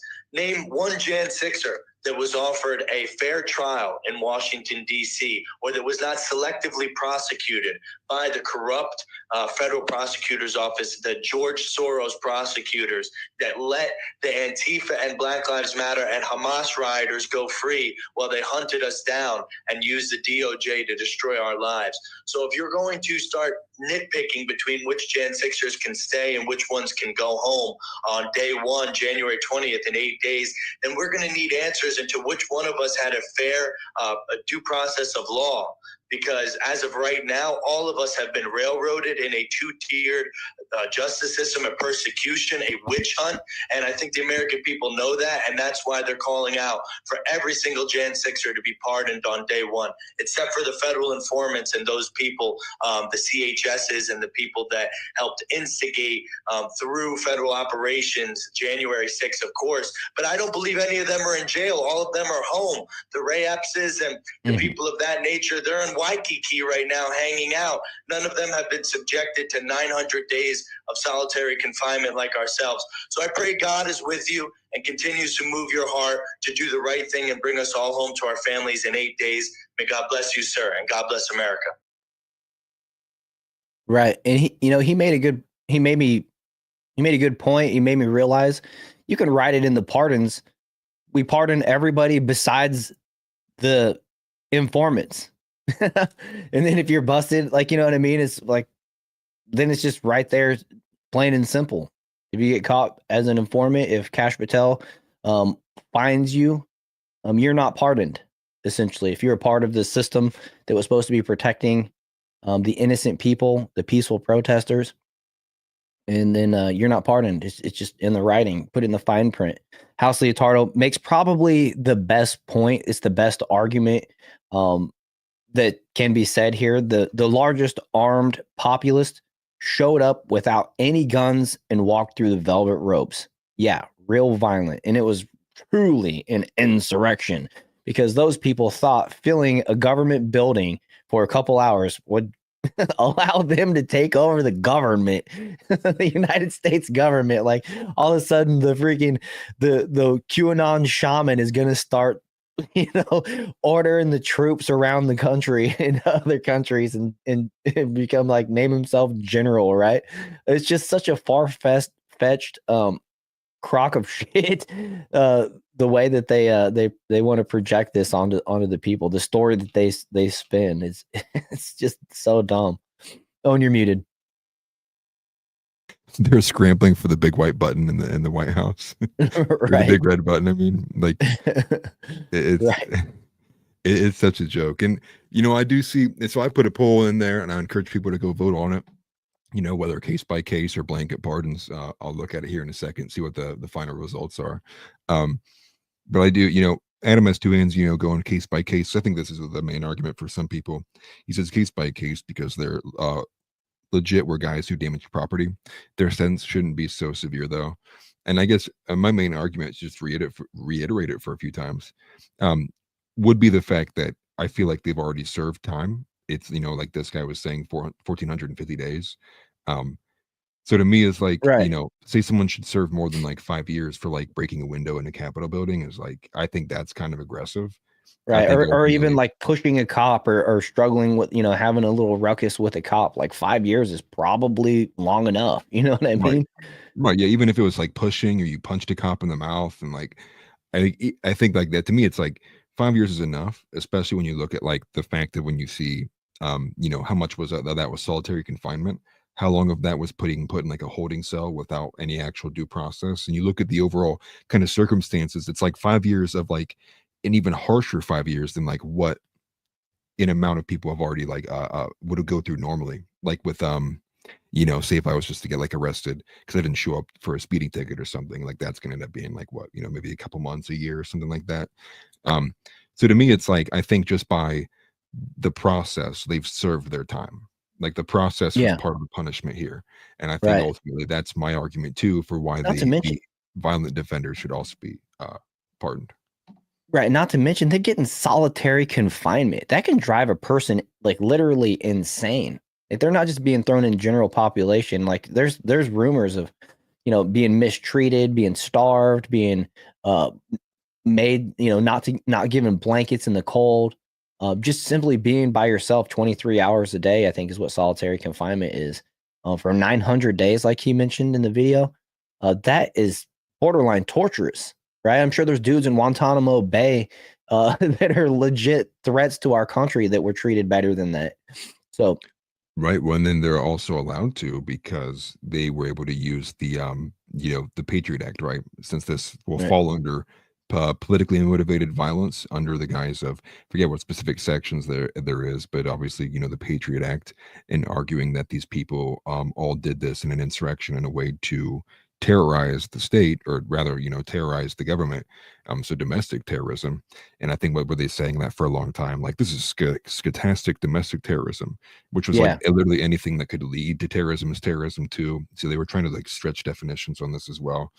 So to me, ultimately, it's like, and I'm also somebody who's already pretty biased against the way the police operate in this country anyways. So for me, it's like, I think 5 years is enough, especially even if like the violence is like he threw a chair through a window or something, or a rock through a window. It's like 5 years is definitely like enough for that. Right, exactly. Teresa Brown makes this comment, and I agree with it. He better do blanket pardons, or he'll be toast in 28. And that's true. That's an excellent point. I hadn't thought about that. This could be the one thing that MAGA uses to not vote for JD Vance in 2028. He probably wouldn't make it through the primary session if it goes down like any other way, honestly. Like there is some, obviously, we read through the comments, there's some people that take a different stance, a bit of disagreement and conversation going on, but just ultimately I think people will settle on that was enough to not be the guy, you know what I mean? And then she follows up here. Oh wait, no, she follows up here and says JD needs to tread lightly, and he really does. Vice president is kind of a quiet secondary role. We didn't see a whole lot out of Pence until the pandemic. Then he was kind of assigned something finally. So he needs to really tread lightly here. He needs to let Trump do the speaking for Trump. And I see let's see here. Where was it? TNT said 5 years in an attempted murder sentence. Kathy says they were given instructions on which window to break. They had maps. TNT also said they'd give you 10 years. You'd serve 5. Yeah, that's the other thing about it is who serves their full sentence anyways? Like, these dudes would have been paroled on a 5-year sentence 2.5 years ago, maybe earlier, the way that the prisons are all overcrowded and everything like that. I mean, especially in these blue states, which Washington D.C. is, they're giving people a slap on the wrist and sending them back out there so they can, what's his name, Jordan Neely in the Daniel Penny case. Dude had 42 prior arrests and a current warrant for his arrest again. Like, and if they would have arrested him, they weren't going to throw him in jail. They're just going to slap another fine and whatever and send him back out there. So it's only if you're right. It's only if you're a Republican, if you're an America First type individual, if you supported Donald Trump at any point in your life throughout your history on social media, that you're going to get treated the way that these guys have been treated as it relates to January 6th. Yeah, well, I think ultimately, when you look at like the main reason of what a pardon's used for, pardons are generally used. I mean, ultimately they've been abused here recently by Democratic establishment. But ultimately, a pardon is put in place when it's like whether evidence has come to light, or ultimately like circumstances surrounding some of these pardons. They even get issued by presidents happen like way down the line. Or way after the fact. Say like more evidence came to light, like 30 years after something happened, and the people are like they're not even in jail anymore. They might be dead and gone. A lot of it's kind of like give like a final statement about the situation that occurred. So ultimately, I think that's when you need the blanket pardon that goes like, hey, this is this is because the overall situation, to make up for the fact that the nonviolent protesters were treated as if like they carried bombs into the Capitol. We're blanket pardoning everybody. Because this was clearly a corrupt agency that was carrying out political persecution on a group of people that was targeted. It was set up, infiltrated, and subverted by these same intel agencies. They coordinated and conspired against the American people to strip them of their human rights and constitutional rights of that. So ultimately, because of the entire situation and all the evidence that we have of the whole situation, everybody goes home. Yeah. Teresa said, I thought you were talking about me and my eyeliner. No, we're talking about JD Vance's eyeliner. Just so you know. That's funny. We're talking about JD Vance wearing eyeliner. The thing, Abigail Shepard said, the thing is no one from the BLM riots were punished, so it's only fair to do blanket pardons. Yeah, and like I said earlier, some of the people from the BLM riots in Washington, D.C. sued the city and got paid millions of dollars. So it's you know, and that's another thing. These J6ers that have been locked up for so long, I think they have strong cases to come back and sue, and I hope that they do. And I hope that there's attorneys that are willing to take the case and all that type of stuff as well. But yeah, the Tix Bomber said the government used taxpayer dollars to bail them all out. That's true as well. Kamala Harris included. Just Me said, not going to lie, this is my #1 issue of importance. Trump better follow through with all pardons for J6ers. And then Jenny Rankin said, the pardons are up to Trump, not JD Vance. The media will do anything to create a rift. And I agree with that. And they have been trying to create rifts between Trump and everybody around him, including Elon and Vivek and all the stuff that they've been doing. But ultimately, JD Vance came out and said this out of his own mouth. So that's what we're judging. But I totally agree with you, and still a wait and see for Trump, and hope for the best as well. Yeah, well, I mean, obviously the implication is that JD is also a spokesperson for Trump. He is the wingman under Trump. He is the right-hand man. If anything were to happen to Trump, JD Vance would be the one that takes his position on. Right. So you would obviously expect them to be completely aligned on said issues. So I think that's why, you wouldn't expect JD Vance to say something that Trump ultimately didn't agree with, because then obviously, how is this administration going to turn out? Are we going to expect that JD Vance will oppose him? So I think it's a pretty easy kind of assumption to think that if JD says something, he either cleared it with Trump or knows that Trump probably feels the same way. I think that's kind of like an easy kind of assumption you can make about the statements there. But ultimately, you're right, that it will be Trump who will be the one who issues them. But I think it's an okay thing to assume that because JD said it, it must be because they're on the same page. Right. There's an assumption that they're having conversations and things like that. Tix Bomber mentions billions of dollars for Antifa and BLM rioters for get out of jail free cards. The people who burnt down a police station and police car with police in it spent less than a week in jail. That's 100% true. Good point to bring up. Side note, did you guys know that did you see that Patrice Cullors, I think is her name, the one of the founders for BLM, had like 1 or 2 of her houses burnt down in the LA fires? I did see that. 2 of the 3 of houses that she had.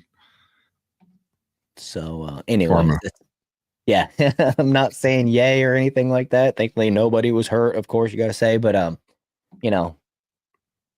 wah. Right. TNT says, for me, it's a tie with blanket pardons, energy production, economy, and deportation. Yeah. And, I think Trump's going to be all over that stuff. So hopefully, Kathy says Biden is selling pardons. Biden is selling pardons is the talk on the town. I believe it. He sells anything, even his soul. Oh, yeah, he sold that a long time ago. He wanted to be president of the United States for decades and finally got it in the midst of, Donald Trump, who in my opinion is the greatest president of my lifetime. LOL, a marble says Americans have been overtaxed, denied health care, watching elders die during COVID. No one has been held accountable, especially Fauci. Andrea says, hit the like button, subscribe, share. Thanks for that, Andrea. I appreciate it. Yeah, we only got 2 minutes left until we hit the 2-hour mark. Yeah, we'll wrap up here shortly. All I wanted to say was I'll go ahead and I'm going to end the poll here that I had going on my channel. Looks like I had a few votes in there. Okay. 50-50, right down the middle. 50-50 think case by case, and the 50% says blanket pardons. So appreciate everybody for participating in that. Yeah. So yeah, it's going to cause some issues because some people obviously feel pretty strongly about it either way. really wasn't much else to add. The only thing that I wanted to add too, to just like top it off, to be really short, was just the screenshot of messages from all the people who were reaching out to the HodgeTwins. Okay, we'll stick that on the screen here. Yeah, just to be short with it, and just to show, like, you know, there's obviously a lot of support behind this too. Let's see, it's probably the best one. Make it the biggest as possible. It says, this is why we speak up even when it ain't popular, to give people a voice when they don't have one. And these are screenshots of people direct DMing them. Is that what these are? DMs? Yeah. By the way, I'm right there with you there, Teresa Brown, when she says, when I see the regime, the Dems and Rhinos, Antifa all in jail or Gitmo, then we will say even Steven. Right. Right. No more no more. Almost clicked in the stream instead of hide current comment. Thankfully, it's a double click. Peace out. That's funny. We just pretend YouTube got us. Like, oh, dang, YouTube got us, man. Right. Just me says the reason the issue is number one for me is because everyone. It's because it's about American patriots who are falsely imprisoned because they stood up for the truth. Trump owes people this pardon. That's true too. That's an IOU that Trump needs to sign and pay back. But let's look at some of these comments here. This person said, my husband is called twice in the last 12 hours from prison. He is besides himself with what JD said about pardons. God bless you for continuing to stand up for the truth. And those still incarcerated, please keep up the fight. This one says, I am the son of mom of J6er. Thank you so much for resharing her stuff. It made her day. Also, thanks for standing up for us. It means more than you could know. This other person says, I'm a J6 defendant currently in trial at this very moment. Thank you for being one of the loudest, most consistent defenders of J6 defendants. Another one. We're going to go through three more here. Thank you for the fighting. Thank you for fighting for pardons for the J6ers and for day one release. My husband is a 100% PT disabled combat vet detained pre-sentence in Philadelphia. He's a big fan of y'all. We appreciate your voices. We appreciate your advocacy. We've got to get our J6ers home. What is PT disabled combat vet? Will somebody let me know in the comments? Forgive my ignorance. It's just not coming to my mind. I'm actually a little bit behind in comments. We'll get caught up here as we wrap up. This one says, thank you guys so much for speaking up for J6ers. I recently made a video, even though I am not doing my best right now, especially with all the politics going on. I want the world to see it. Please watch I'm a J6er. This final one here says, thank you for what you are doing for January 6th defenders. As a mother of a defender, I cannot tell you, I can't express enough how thankful, she says can't not, but that's okay. I can't express enough how thankful I am for you both.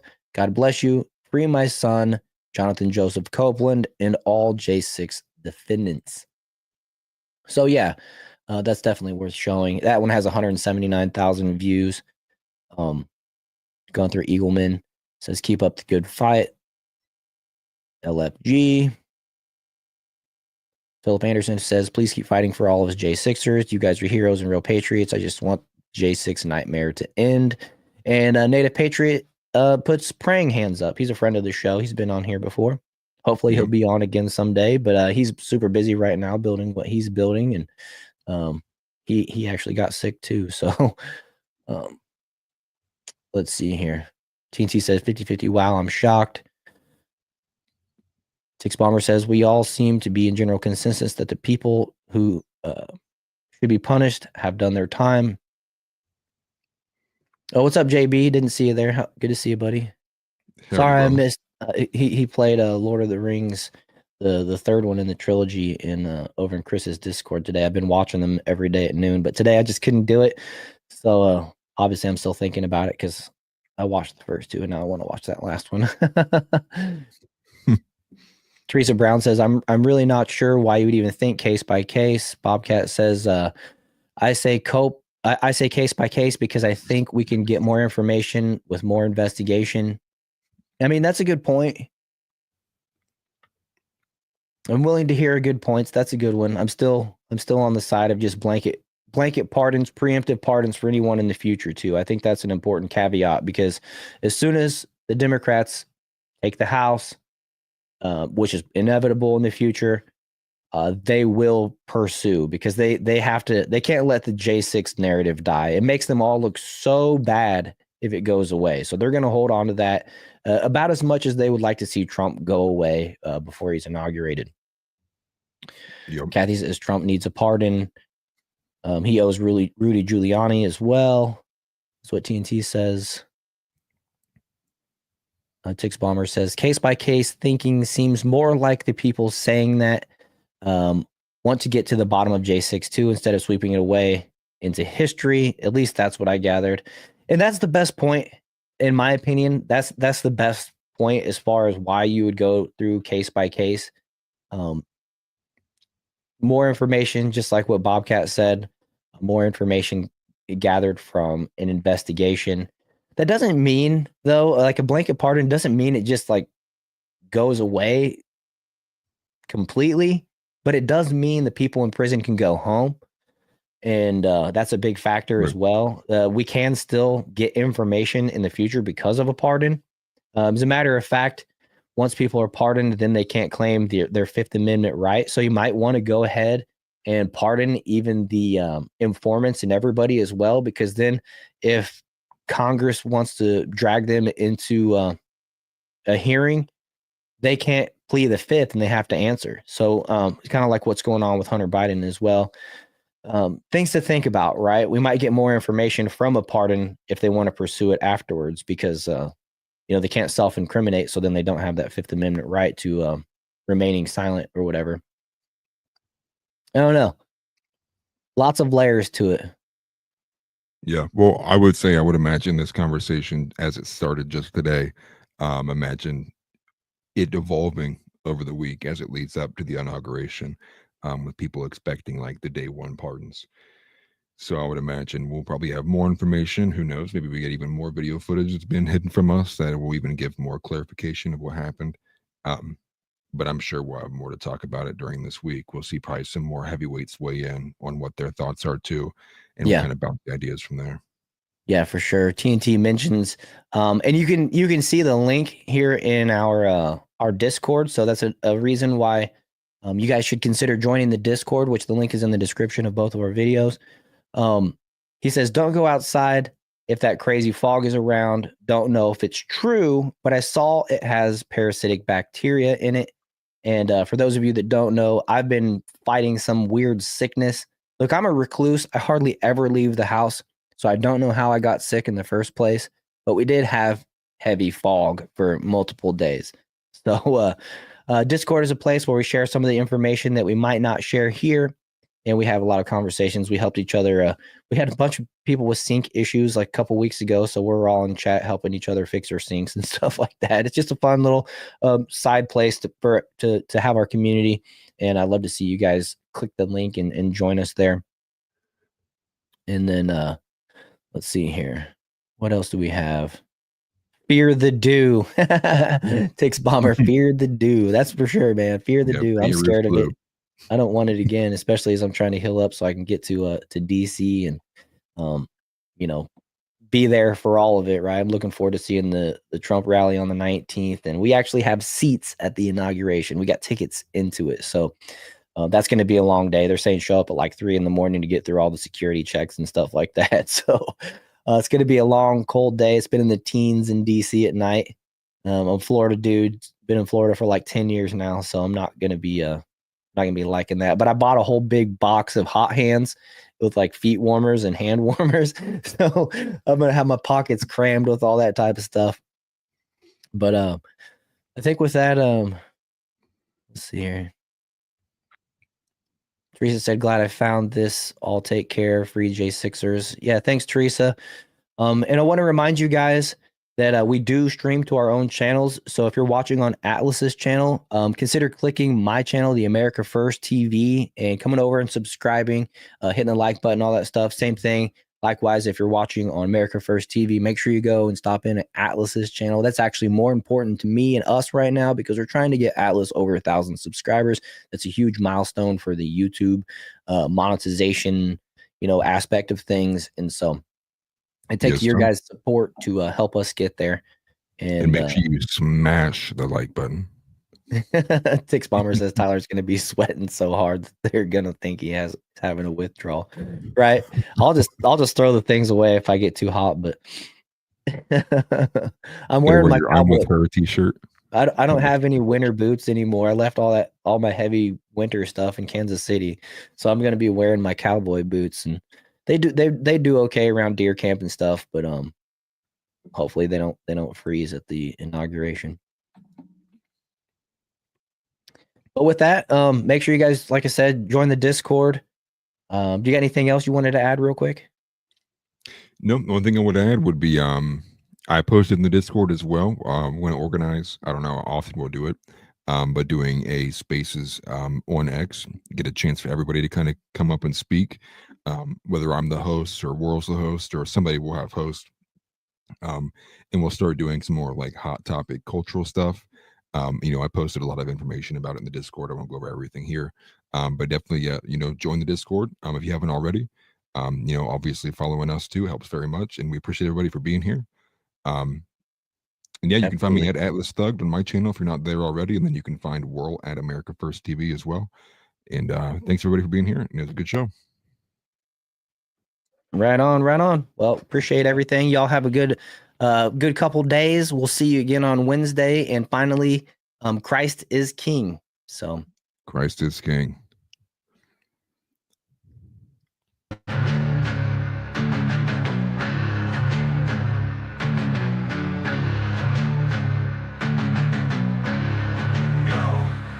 With war rolling Atlas Thugged, we here to bring the truth. Jar open this podcast, we breaking through the fake news. They try to silence us, but we will be subdued. We're bearded alpha males here to save the youth. Spitting fire on the mic with the bass Christian takes. Exposing the lies, keeping the demons at bay. We ain't afraid to speak up, we won't be swayed. Jar open this podcast, where the truth is laid. Jar openers, cracking open the lies. We're rolling Atlas Thugged, we're here to rise. Bearded alpha males saving the youth from the godless demons, spreading the truth. We ain't playing games, we're on a mission to awaken the masses with our intuition. Pulling out the corruption with no inhibition. Jar open this podcast, sparking a revolution. We're not afraid to stand tall in a world full of deceit. We're the voice of reason, bringing light to the street. Keeping it real, never missing a beat. Jar open this podcast, where the truth meets the heat. Jar openers, cracking open the lies. We're rolling Atlas Thugged, we're here to rise. Bearded alpha males saving the youth from the godless demons, spreading the truth. Jar open this podcast, where the truth will never cease. Join us on the journey to bring back peace. We're rolling Atlas Thugged, fearless in our release. Jar open this podcast, where the lies will decrease.